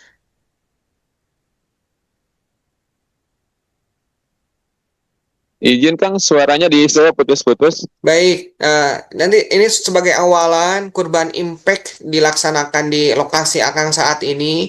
Jika di suatu saat nanti akan juga dilakukan disalurkan program pemberdayaan, potensi apa yang sangat ini yang relevan di tempat tersebut, Kang? Iya. Ya, di tempat ini kita yang sangat relevan adalah program pendidikan, Kang Cerah. Jadi bisa nanti untuk program orang tua asuh bagi siswa-siswa yang memang mereka, jadi kalau misalkan hanya bagi Al-Quran, oh ya sudah gitu ya, harapannya kan selain kita membagi Al-Quran, ada juga kita bimbingan Al-Quran di sana, seperti itu. Alhamdulillah kalau Cianjur sendiri, kita untuk program bimbingan belajar Al-Quran di area dekat kantor sudah berjalan, Kang. Tapi kita juga harapannya bisa menebarkan manfaat sampai ke pelosok negeri seperti itu. Dan kita lihat kan kalau di Ciambon ini apalagi harus menyeberang rakit dulu, maksudnya ya akses pendidikan terbatas, tapi melihat semangat juang masyarakat di sana itu memberikan semangat juga bagi kita. Mudah-mudahan harapannya nanti bukan hanya program kurban, tapi ada program Al-Quran juga di sana seperti itu. Baik dari kita memberikan Al-Qurannya ataupun kita menghadirkan asatid ke sana untuk melakukan bimbingan Al-Quran seperti itu, Kang Cerah.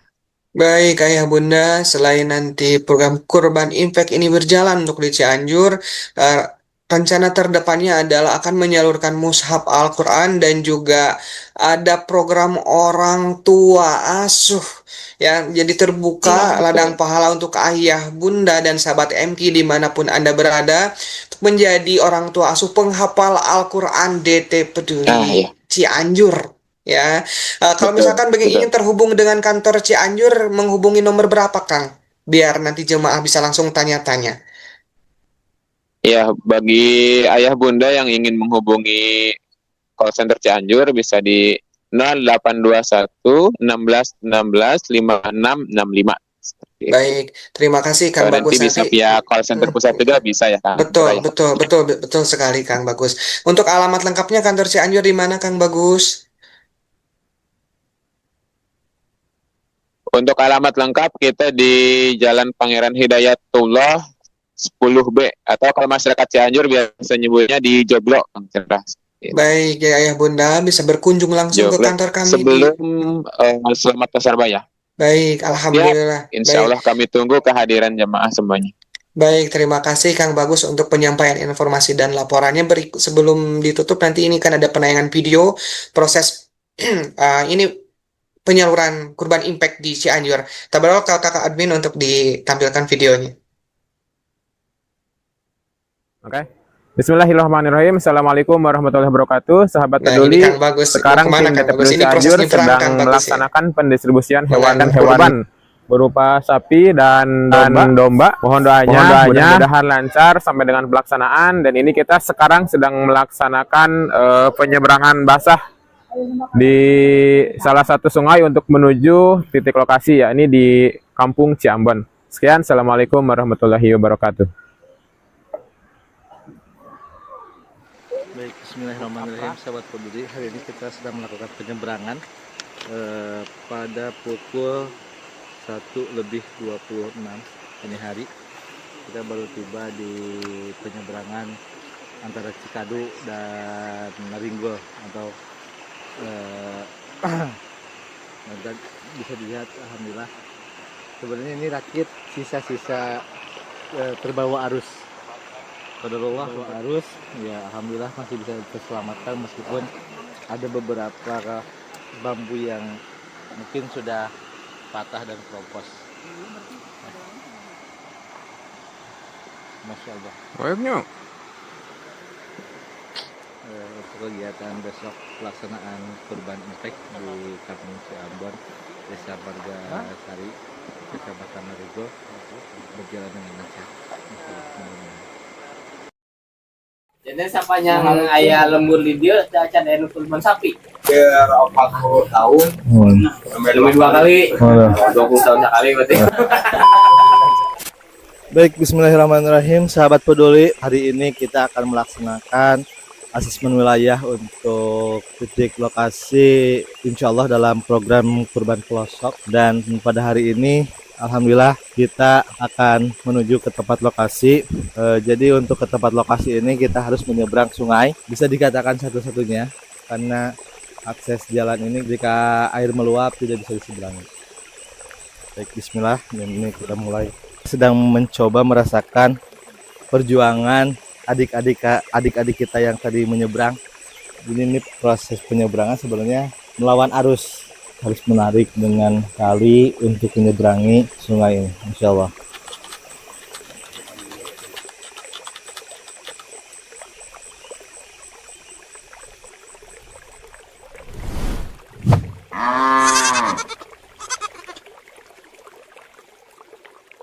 Menyeberang ya.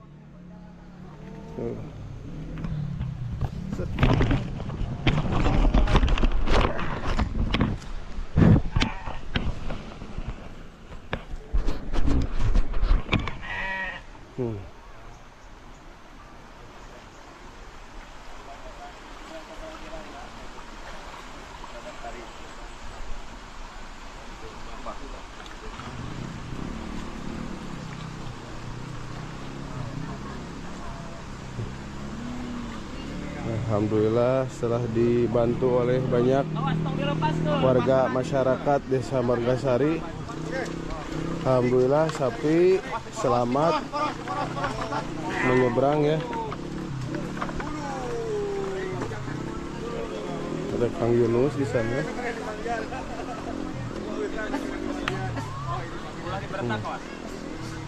Bismillahirrahmanirrahim.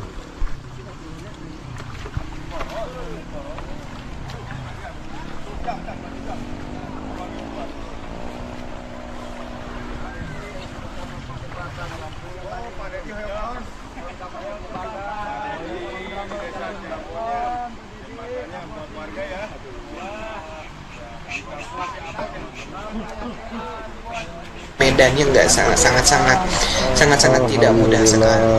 Masya Allah. Jadi ketika akan merasakan kebahagiaan itu bahagianya banget bahagia ayah bunda insya Allah, karena perjuangannya juga bukan perjuangan yang mudah. Baik, terima kasih Kang Bagus untuk penyampaian report dan laporannya. Baik, alhamdulillah kita lanjut ke sesi Q&A kembali dengan Ustadz Ali. Ayah bunda yang ingin bertanya melalui kanal digital Facebook, Instagram dan juga media lainnya silakan dapat bertanya langsung, dan spesial untuk ayah bunda yang berada di Zoom dapat langsung open mic dan open kameranya. Pak Ustadz, sudah ada pertanyaan dari Facebook dari Kakak Kela TZ89. Ustadz, kalau kita masih punya utang saum Ramadan, bolehkah diganti dengan hari tasyrik atau memang mutlak haram berpuasa Ustadz ini? Tafadhol Ustadz. Mutlak haram, karena memang tadi kan ayam aklin wa syurbin batik, jadi tidak boleh hari-hari tasyrik digunakan untuk melakukan qada saum gitu ya, itu. Jadi bukan saum sunat tapi saum wajib ya, tidak boleh ya begitu, karena aturan dari Rasulullah demikian. Baik, terima kasih Pak Ustadz untuk jawabannya sudah jelas. Kakak Kaila TZ89 Barakallahu Fik. Mudah-mudahan pertanyaannya terjawab. Kemudian Pak Ustadz ada pertanyaan kembali dari Instagram dari ini kedua underscore. Ustadz, hikmah hari tasri kan makan dan minum. Tapi kalau makannya berlebihan sampai kolesterol naik karena daging kurban terus, gimana hukumnya dalam Islam Ustadz? Ya, berlebihan tidak boleh ya begitu ya. Tentu nantilah sama Pak Dokter hari Sabtu biasa dibahas yang demikian ya, dan naik di kolesterol dan sebagainya. Tapi ya, kalaupun naiknya normal, yang namanya orang punya kolesterol pasti naik ya begitu. Yang penting jaga saja dengan bukan hanya daging, tapi juga buah-buahan, sayur mayur gitu kan, itu juga di combine ya begitu supaya bisa terjaga kolesterolnya tidak melonjak berlebih begitu ya itu. Kemudian cara masaknya boleh dijadikan gitu ya, perlu banyak garam itu yang dihindari, apalagi satenya pakai garam dibakar gitu ya, itu pasti akan naik menaikkan darah tinggi ya gitu ya begitu itu. Jadi berhati-hati saja, silahkan nikmatin, tapi kita yang tahu batas mana yang tidak boleh kita lampaui kan gitu ya, gitu ya. Baik, terima kasih Pak Ustadz untuk jawabannya Barakallahu Fik kakak ini kedua. Mudah-mudahan pertanyaannya terjawab dan akan didalami lagi esok hari Sabtu dengan Dokter Asep masalah kesehatannya ya insya Allah. Kemudian kembali Ustadz dari Instagram dari kakak Naniza.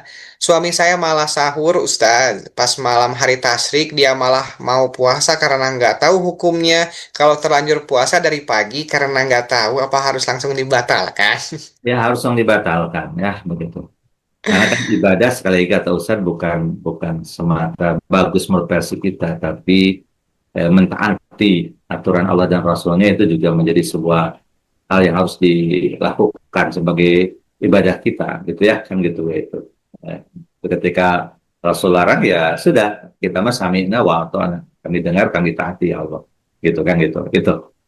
Baik, terima kasih Pak Ustadz untuk jawabannya. Barakallahu fik kakak Nanisa. Mudah-mudahan pertanyaannya terjawab. Untuk ayah bunda yang berada di Zoom, dapat bertanya langsung kepada Ustadz Tafadol. 1, 2, 3. Belum tersedia untuk yang di Zoom. Kembali dari Instagram Ustadz dari Siska underscore. Kakak Siska, Ustadz. Kalau kita nggak sengaja makan makanan yang dimasak pakai angkiu alkohol di hari tasyrik, apakah dosa hukumnya jadi double? Kan katanya hari tasyrik itu hari mulia dan hari makan makanan yang diridhoi Allah. Mohon pencerahannya Ustaz, saya lagi kepikiran. Ya, kalau orang itu tidak sengaja atau tidak tahu ya tidak ada dosa ya atas ketidaksengajaan ketidaktahuannya itu. Gitu. Tapi kalau sudah diberitahu masih melanjutkan, nah itu mulai ya dosa. Memang di zaman sekarang ya kita harus berhati-hati ya terkait kandungan ya bahan-bahan untuk kita memasak ya begitu, itu tuh perlu dibaca, perlu dilihat ya gitu.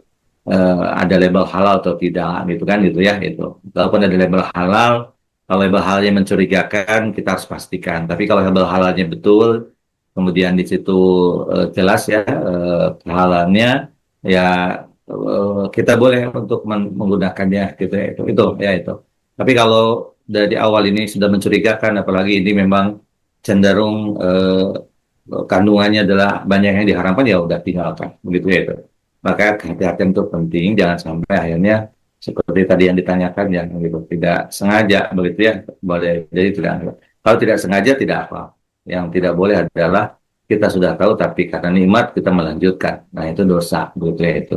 Di hari yang seharusnya kita mengagungkan Allah, mengikuti aturannya, malah kok melanggarnya. Kan itu jadi boleh dikatakan bisa berlipat tuh dosanya ya gitu. Di hari kita diperintahkan untuk banyak berzikir, malah dia melakukan dosa dengan melanggar aturan Allah gitu ya itu. Begitu ya itu. Makanya harus dijaga dengan cara begitu ya. Baik, terima kasih Pak Ustadz untuk jawabannya. Barakallahu fik kakak Siska. Mudah-mudahan pertanyaannya terjawab. Kembali Pak Ustadz, ada pertanyaan dari Facebook dari @umi Zahra Skincare. Assalamualaikum Ustaz, apa hukumnya kalau kita potong kuku atau potong rambut di hari tasyrik bagi orang yang berkurban? Kemarin pas hari Idul Adha lupa belum sempat potong karena sibuk di dapur. Ya, nggak apa-apa, silahkan segera untuk dibersihkan, segera untuk dipotong. Ya, begitu.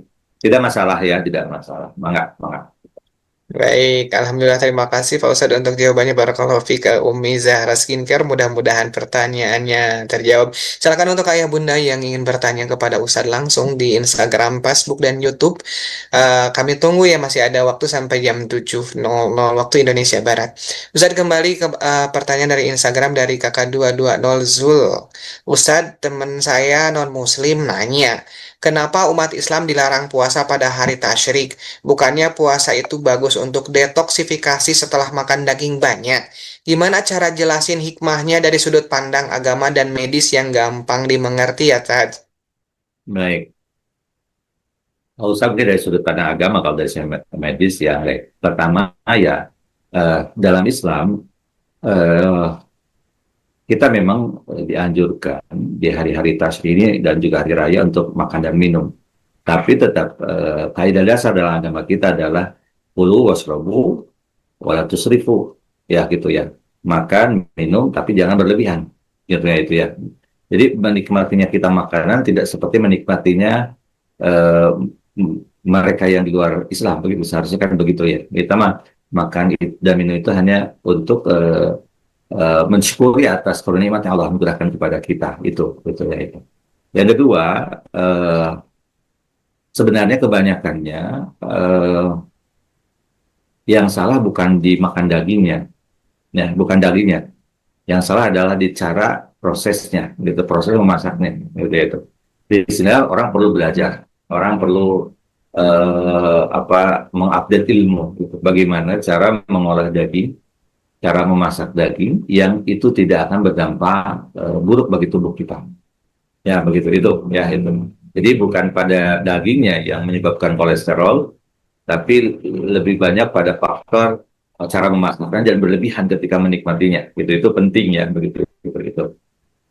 Kemudian yang ketiga, mungkin hikmahnya adalah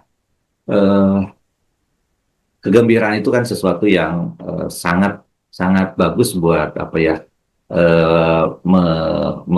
membooster tuh imun kita, gitu ya, betul tidak ya, gitu ya. Jadi tubuh kita ini kan kalau kita merasakan kegembiraan, kebahagiaan itu akan jauh lebih kuat ya terhadap penyakit, gitu ya, itu ya. Tapi ini kan perlu dikaji mungkin lebih dalam ya, begitu secara medis, gitu ya.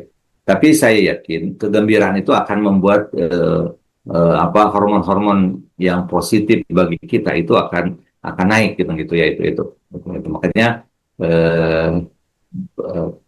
kenapa di 4 hari ini kita disunahkan untuk makan dan minum, bukan banyak makan minum ya, secara tidak berlebihan, karena kalau orang lain gembira, kitanya tidak gembira, itu bahaya kan buat tubuh kita ya, jadinya kita jadi rentan sakit biasanya kalau orang yang banyak ngelamun, gitu ya, banyak diem gitu ya. Tapi kalau kita ikut bergembira, ikut berbahagia, cenderung lebih sehat, gitu ya, itu nikmatin, karena kata agama kan luar biasa ya. Mohon maaf gini,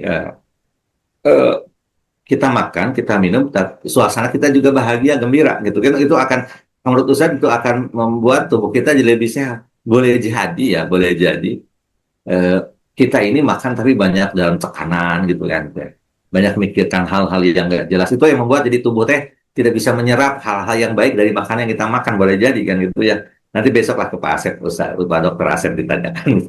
Baik. Beda dengan kita makan sambil kita bergembira, gitu kan, itu ya. Nah itu. Nah kita ini hari raya ya, kita kan bergembira, gitu ya, makan, gitu ya, sama gitu. Tapi ingat jangan berlebih, gitu. Cara masaknya, gitu ya, benar. Insya Allah akan lebih sehat. Ya, gitu. Betul. Memang saum adalah proses detoksifikasi, begitu, proses menyehatkan.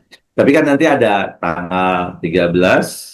14, 15 gitu ya, atau nanti ada Senin Kamis atau lanjutkan Daud kan, gitu ya, begitu ya. 4 hari saya kira tidak akan membuat orang jadi tiba-tiba penyakitnya parah banget, begitu ya, kalau dia tidak berlebih-lebihan dan juga benar cara mengolah dagingnya, begitu ya, gitu, dan meluruskan niat ketika dia menikmati, karena ini dalam rangka menjalankan perintah Allah dan Rasulnya. Begitu mungkin ya. Baik, terima kasih Pak Ustadz untuk jawabannya. Barakallahu fiik Kakak Zul. Mudah-mudahan pertanyaannya terjawab. Jika masih penasaran, esok harus hadir kembali ya dengan Dr. Asep. Kemudian Ustadz, pertanyaan kembali dari Instagram dari Kakak Gilang ada skor Ramadan 99. Assalamualaikum Ustadz, mau nanya, kan pas hari tasyrik itu kita dilarang puasa ya, bahkan puasa qada dan atau puasa sunnah ganti juga nggak boleh. Sebenarnya apa sih hukum dan hikmah terdalam di balik larangan puasa ini? Kenapa kita justru diwajibkan makan-makan? Makasih Ustadz. Ya, inilah hikmahnya adalah beragama itu bukan sekedar hanya melakukan, tapi juga kadang meninggalkan juga bagian dari agama gitu. Ya, maksudnya gini, kan yang kebayang oleh kita beragama yang baik ya tadi saum gitu ya, memperbanyak ibadah saum. Tapi terkadang ketika kita meninggalkan saum karena memang mengikuti aturan Allah dan Rasulnya, larangan dari Allah dan Rasulnya, itu juga bagi ibadah yang luar biasa kan. Tadi Ustaz berikan contoh seperti wanita yang haid atau sedang nifas, dia bisa saum, dia bisa sholat kok ya. Tapi kenapa ditinggal? Karena aturan Allah demikian. Maka ketika orang atau ketika seorang wanita haid kemudian di nifas, dia tidak saum, tidak sholat, dia dapat pahala justru karena itu. Karena apa? Karena dia tahu bahwa Allah dan Rasulnya melarang. Sama seperti ayam tasyrik ini, ya begitu ya. Kita tidak makan, tidak minum. Mohon maaf, kita tidak saum gitu ya. Kita bahkan makan dan minum ya karena kita mentaati. Ya seperti mohon maaf kebalikannya lah di saum Arafah ya gitu. Saum Arafah bagi yang sedang Arafah itu adalah tidak boleh ya, betul tidak? Gitu ya. Bagi kita disunahkan. Gitu kan itu. Jadi ada orang mentaati itu dengan mengerjakan saum, ada orang mentaati itu dengan apa? Meninggalkan saum gitu ya. Dua-duanya sama, menjalankan apa yang Allah perintahkan dan Rasulnya. Kan intinya di situ.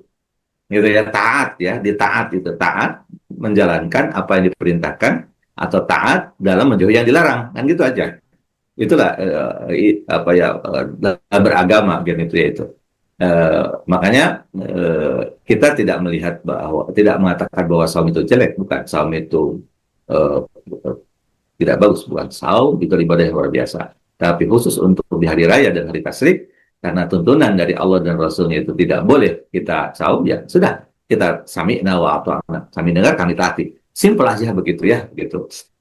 Mungkin hikmahnya bisa beda-beda setiap orang nanti menyelami gitu ya, mentafakuri begitu ya itu. Tapi intinya adalah ketaatan. Intinya adalah ketaatan. Gitu.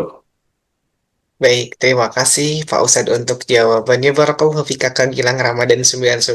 Mudahan pertanyaannya terjawab kembali Pak Ustadz. Ada pertanyaan dari YouTube dari Kakak Ahmad Faisal Channel. Assalamualaikum warahmatullahi wabarakatuh Ustadz. Mohon pencerahannya terkait hukum menjemur daging di hari tasyrik, seperti arti nama tasyrik itu sendiri. Apakah di zaman modern sekarang yang sudah ada kulkas, freezer, hikmah dan esensi dari hari tasyrik itu bergeser?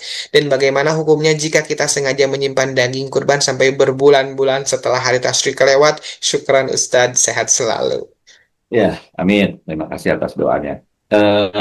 Yang jelas soal menyimpan itu, mengawetkan kan itu akan berbeda setiap setiap generasi, atau akan berbeda setiap wilayah, setiap mungkin tradisi ya begitu, itu akan berbeda cara mengawetkan.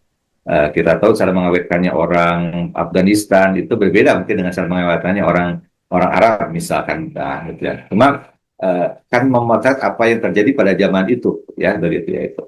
Di mana pada saat tersebut diawetkan itu adalah dengan cara dikeringkan gitu. Zaman sekarang Ustaz, apakah harus dikeringkan semua? Ya tidak juga begitu ya, bisa disimpan di freezer gitu kan gitu ya. Hanya saja begini. Esensinya kan adalah ketika Allah Subhanahu wa Ta'ala memerintahkan kita berkurban, lalu Allah memerintahkan kita untuk makan, memberi makan dan menyimpan, gitu ya itu. Ketika dibutuhkan sebenarnya ya, kalau kita membutuhkan itu untuk waktu yang sangat lama, gitu ya. Kalau kita tidak membutuhkan ya bagikan lagi aja, gitu kan, gitu ya. Kita tidak harus, bukan berarti jadi sunnah menjadi didendeng gitu, bukan ya, itu ya itu hanya salah satu metode gitu ya. Nah kalau kita memang tidak butuh ya kita hanya cukup makan tanggal 1, ya hari tas aja udah cukup. Setelah itu masih banyak kita bagikan, itu lebih banyak gitu ya, itu karena masih banyak orang membutuhkan gitu kan, gitu. Itu jangan sampai seolah harus menyimpan lama gitu ya, itu.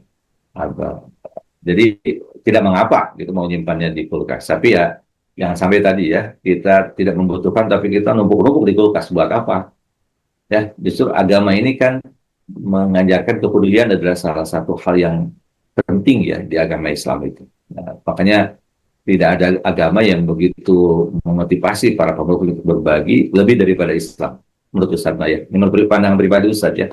Kenapa? Karena dalam Islam setiap ibadah itu selalu endingnya adalah berbagi, gitu ya. Saum berbagi, ya, gitu ya. Kemudian ada zakat, gitu ya. Kemudian ketika kita melaksanakan ibadah sholat itu kan dengan salam, kan berbagi salam doakan dan gitu ya, gitu. Itu makanya kalau sekarang kurban disimpan, apalagi untuk jangka waktu yang lama, buat apa? Betul tidak? Ya, baiknya apa? Bagikan kepada mereka yang membutuhkan. Ya, begitu. Kalaupun kita menyimpan, jangan banyak-banyak, gitu ya. Jangan banyak-banyak. Secukupnya saja untuk kita bisa menikmati tadi, sehingga kita bisa mensyukuri. Nah, kan intinya itu ya, intinya kita bisa mensyukuri atas karunia nikmat yang Allah berikan kepada kita. Ya, alam min bahimatil anam, gitu ya, supaya kita jadi sadar bahwa Allah Subhanahu wa taala sudah memberikan nikmat begitu banyak kepada kita. Salah satu nikmatnya adalah bisa menikmati protein hewani, begitu ya, yang sangat penting bagi kesehatan tubuh kita. Begitu, itu yang paling penting ya sih. Begitu Kang Cerah. Baik, terima kasih Pak Ustadz untuk jawabannya. Barakallahu fika Kak Ahmad Faisal Channel. Mudah-mudahan pertanyaannya terjawab. Kembali Ustadz, ada pertanyaan kembali dari Facebook dari Kakak Siti Rahmawati dari Ummu Khalid. Bismillah Ustadz, apa hukumnya membagikan daging kurban justru setelah hari tasyrik selesai?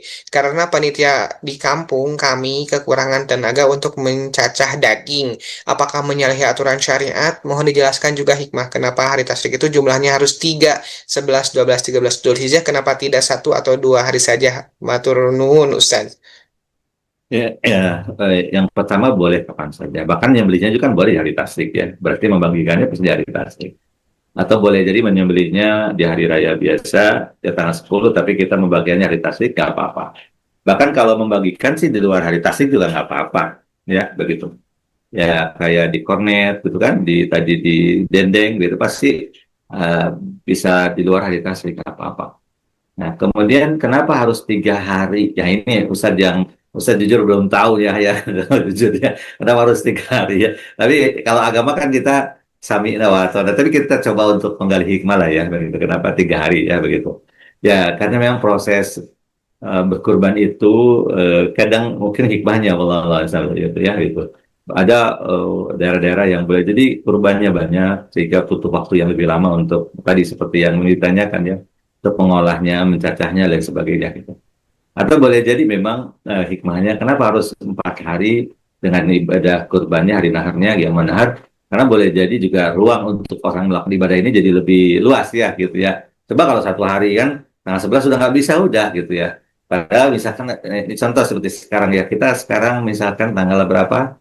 Tanggal 28 ya, betul tidak? Besok 29 besok 30.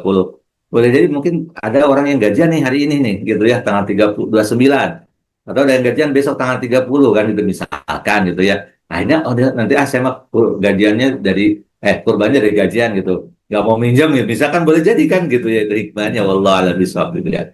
Tapi bagi kita sih sebenarnya dalam beragama apa yang sudah ditentukan kita nikmati, kita jalani tanpa harus mempertanyakan hikmah, karena hikmah itu bisa beda-beda dan bisa berubah mungkin ya setiap individu, karena itu sesuatu yang hanya bisa dirasakan oleh hati gitu ya, atau boleh jadi oleh logika kita juga masuk, tapi bukan berarti jawaban pasti gitu ya, kita hanya menduga-duga gitu ya. Tapi intinya kembali kan tadi kata Ustaz, ketaatan itu aja udah. Intinya adalah ketaatan ya, kalau 3 hari Jangan ditambah jadi 4 hari atau 5 hari, atau jangan dikurangi. Kata Allah 3 udah nikmatin gitu. Gitu ya. Baik, terima kasih Pak Ustadz untuk jawabannya. Barakallahu fiik Umu Khalid. Mudah-mudahan pertanyaannya terjawab. Kembali Ustadz 2-3 pertanyaan terakhir dari YouTube dari Bapak dari Ibu Suherma Ema 90779. Maaf Ustadz mau bertanya apakah boleh menyimpan daging kurban untuk suatu acara? Kepada Ustadz. Oh ya, misalkan daging kurbannya disimpan aja nanti buat acara syukuran rumah gitu ya. Nah, kurbannya belum beres nih kan gitu ya, disimpan. Ya boleh-boleh aja, nggak apa-apa ya. Asal jangan syukuran rumahnya tahun depan gitu ya. Ya. Atau misalkan mau hitanan ya gitu ya, boleh jadi ya gitu. Yang menjadi hak mudhahinya disimpan buat nanti parasmanan itu ya gitu, syukuran kecil gitu, boleh, nggak apa-apa insya Allah ya. Insya Allah. Nggak apa-apa. Baik, terima kasih Pak Ustadz untuk jawabannya. Barakallahu fiik Bunda Suherma Ema. Mudah-mudahan pertanyaannya terjawab. Kembali Ustadz, ada pertanyaan masih dari YouTube dari Kakak Muhammad Darwis 3171. Tanya Pak Ustadz, apa hukumnya panitia kurban yang mengambil keuntungan finansial dari kurban? Kan gini, panitia itu khidmah lah ya, kita melayani umat gitu ya. Maka tidak boleh tuh panitia kurban misalkan dapat cashback gitu ya dari siapa, dari penyedia hewan kurban, nggak boleh. Itu semuanya dikembalikan kepada kepanitiaan, baik untuk makan, minum dan sebagainya gitu. Punten ya, agak melebar sedikit kan, karena memang di medsos terkadang ada ungkapan begini, kok kurban sekarang mah ada biayanya ya gitu ya gitu. Justru memang begitulah yang harus, karena biaya kurban itu harusnya dari yang berkurban. Makanya kalau ada panitia meminta misalkan untuk 1 ekor kambing 100.000, misalkan untuk 1 sapi misalkan 1 juta misalkan ya itu, karena kan untuk proses kurban itu kadang butuh nyewa tenda, beli plastik, kemudian juga panitia makan gitu ya, betul tidak? Ada biaya juga penyembelihan gitu ya. Ketika kita menyewa para penjuru sembelih halal gitu yang memang sudah profesional di bidangnya, ya itu kadang di kita dianggap aneh gitu ya, kita nitip sapi ke masjid, tiba-tiba DKM-nya minta, loh kok minta, kan saya udah ngasih sapi, terus operasi dari masjid aja. Nah itu malah mohon maaf, berarti dia tidak maksimal untuk kurbannya, betul tidak? Karena harusnya kan kurban oleh kita, betul tidak? Oleh kita. Coba kita kurban sendiri, disembelih sendiri sapi itu, betul tidak? Pasti ada biaya. Nggak mungkin nggak ada biaya, ya betul tidak itu. Jadi wajar lah ya begitu ya. Itu bukan komersialisasi ya gitu. Ibadah kurban bukan, itu adalah biaya yang real. Sehingga nanti biasanya di akhir nanti ketika ada saldo dana dikembalikan kepada para mudhah ya untuk diambil. Tapi cenderung mereka mengatakan, Ustadz saya niatnya dari awal udah mau ibadah mangga aja gitu ya. Sisanya untuk masjid biasanya begitu ya itu. Jadi jangan dianggap adanya biaya itu adalah ada keuntungan finansial untuk panitia zakat, panitia kurban, tidak ada. Walaupun tadi menurut saya ada beberapa yang dibayar, kayak tukang juru sembelih gitu ya, yang memang profesional di bidangnya, atau terkadang yang ngurusin jeroan gitu kan, tidak semua orang bisa dan mau ya mengurus yang kotoran begitu ya, harus ada, itu mah biaya lah ya begitu ya. Tapi kalau yang lain yang nyacak begitu, yang nyacak ya itu mah udah aja kita mah, atau jadi panitia inti itu betul-betul itu mah pengabdian kita gitu ya itu. Nah yang tidak boleh adalah kalau panitia mendapatkan cashback ya dari bandar gitu ya, tidak dilaporkan dalam keuangan, nah itu dosa gitu ya. Nah itu bisa terkategorikan haram ya, boleh. Begitu Kang Cerah. Baik, terima kasih Pak Ustadz untuk jawabannya. Barakallahu fiik Kak Muhammad Darwis. Mudah-mudahan pertanyaannya terjawab. Ustadz, satu lagi pertanyaan terakhir dari YouTube dari Kakak Rizky Aditya. Mau bertanya Ustadz terkait hukum mengakhiri masa tasyrik lebih cepat bagi jamaah haji nafar awal dan yang menyelesaikannya sampai akhir ke-13 nafar tsani. Apa hikmah kemudahan rukhsah yang Allah berikan dalam perbedaan waktu ini, dan apakah bagi kita yang tidak berhaji di tanah air ada perbedaan amalan di hari tasyrik ke-12 dan ke-13 tersebut? Mohon pencerahannya. Ya kan kata Allah fala itsma alaihi, tidak ada dosa. Itu aja sebenarnya yang bisa tahu ya terkait dengan kenapa ada 12-13 begitu. Walaupun sebenarnya kalau dari pengalaman itu kalau udah tanggal 13, karena sebagian besar haji itu sudah banyak yang pulang, itu terkadang tempatnya jadi tidak nyaman ya begitu ya. karena banyak boleh jadi ya tadi sampah dan sebagainya yang masih belum bisa diangkut ya begitu ya dari para haji yang sudah dibereskan itu kan, itu juga kadang jadi tidak nyaman gitu ya, bau dan sebagainya gitu ya itu. Tapi yang mereka tanggal 13 kan lebih banyak bisa di Mina untuk banyak berzikir gitu. Tapi dalam hukum agama tidak ada yang lebih utama antara tanggal 12 dan tanggal 13. Bebas saja yang mana yang dipilih begitu ya itu. Sekali-kali 12, sekali-kali 13 lah kalau kita berkesempatan ibadah haji. Berkali-kali, kalaupun cuma sekali, boleh memilih di antara dua ini tanpa ada sisi kelebihan. Karena bukan berarti 12 tanggal 13 mereka tidak zikir. Toh mereka pulang ke Mekah, kan bisa juga mereka melakukan zikir di Mekah ya, betul tidak ya. Cuma rangkaian ibadahnya itu sudah selesai ketika dia sudah meninggalkan Mina, gitu kan gitu ya itu. Jadi tanggal 12 ya, biasanya setelah melempar langsung mereka pulang ke Mekah itu sebagai ungkapan sudah selesai. Dan itu betul-betul di hati terasa plong banget gitu ya itu. Tapi kalau bagi yang mohon maaf yang ingin 13 karena ingin memperbanyak mengingat Allah di sana, enggak. Lebih keutamanya ya tadi dari dikitnya begitu ya itu. Begitu ya. Jadi itu cuma opsional yang boleh jadi mungkin ada orang yang apa ya hikmahnya ketika di Mina itu kan betul banyak orang di ruang yang sangat sempit gitu ya itu. Jadi ada orang yang saya mah ingin ingin selesai daripada jadi banyak dosa mungkin ya. Karena kan di Mina itu ngantri lama ke WC-nya lama gitu kan itu ya itu. Nah, saya ingin cepat selesai mau menyegarkan diri misalkan ya itulah mungkin hikmahnya setiap orang bisa personal sifatnya ya begitu itu. Tapi intinya Allah membolehkan dua-duanya gitu ya. Nah, kalau bagi kita sama aja yang tidak ibadah haji ya. Tidak ada ibadah khusus 12 13 ibadahnya meninggalkan ibadahnya adalah mengikuti apa yang Allah perintahkan untuk makan minum dan berzikir. Nah, tadi ibadahnya kan banyak zikir. Zikir muqayyad utamanya zikir setelah ba'da sholat ya. Itu jangan sampai ditinggalkan sampai tanggal 13 itu ba'da sholat asar. Gitu, Kang Cerah. Baik, terima kasih Pak Ustadz untuk seluruh jawaban dari pertanyaan-pertanyaan. Dapat 1-2 patah kata untuk menyimpulkan Ustadz dari awal sampai akhir Pak Ustadz. Baik, Bapak Ibu, Ayah Bunda, sahabat MQ, kita berada di hari tasyrik, hari di mana kata Rasulullah, ayamu aklin wa syurbin wa dzikrin, hari makan minum dan memperbanyak zikir. Maka di hari-hari ini silahkan bagi sebenarnya menikmatin apa yang Allah berikannya begitu kepada kita.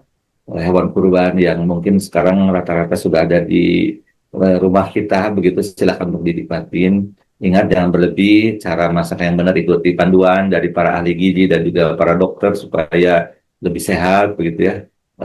Tetap bergembira, mudah-mudahan akan menaikkan booster imunitas kita begitu di hari-hari ini gitu ya. Kemudian tadi jangan lupa untuk baca takbir muqayyad setiap pada salat dan juga memperbanyak kita menyebut asma Allah Subhanahu wa taala. Mudah-mudahan Allah Subhanahu wa taala menerima ibadah kurban kita menjadi ibadah yang terbaik di tahun sekarang. Terima kasih Kang Cerah juga semua sahabat yang ikut terlibat dalam perhubungan siaran kita di pagi hari ini. Assalamualaikum warahmatullahi wabarakatuh. Waalaikumsalam warahmatullahi wabarakatuh. Jazakumullahu khairan katsir Pak Ustadz Ali Nurdin Anwar LCMEI yang telah membersamai kita di pagi hari ini. Mudah-mudahan ilmu yang disampaikan yang bermanfaat dan kita bisa mengaplikasikan dalam kehidupan sehari-hari. Ayah Bunda dan sahabat MQ dimanapun Anda berada yang saat ini belum kesampaian untuk berkurban, Ayah Bunda dapat berkurban ke pelosok daerah rawan akidah hanya dengan minimum Rp1.650.000 program kurban cuci kandang. Amankan untuk stoknya sebelum kehabisan. Silakan konfirmasi ke rekan Amili di 0813 17 12 17 12 atau Ayah Bunda juga bisa mengikuti program sedekah daging di belakang layar tertera kris untuk di-scan untuk dapat sedekahnya. Silakan dapat di SS untuk layarnya 1 2 3. Terima kasih. Alhamdulillah Ayah Bunda dan sahabat MQ dimanapun Anda berada telah tiba saatnya kita berpamitan. Mari kita sama-sama tutup kajian pagi hari ini dengan sama-sama melafazkan hamdalah. Alhamdulillahirabbil alamin. Mohon maaf apabila ada salah-salah dari kata. Dari saya kita tutup dengan doa kifaratul majelis. Subhanakallahumma wa bihamdika asyhadu an la ilaha illa anta astaghfiruka wa atubu ilaik. Assalamualaikum warahmatullahi wabarakatuh.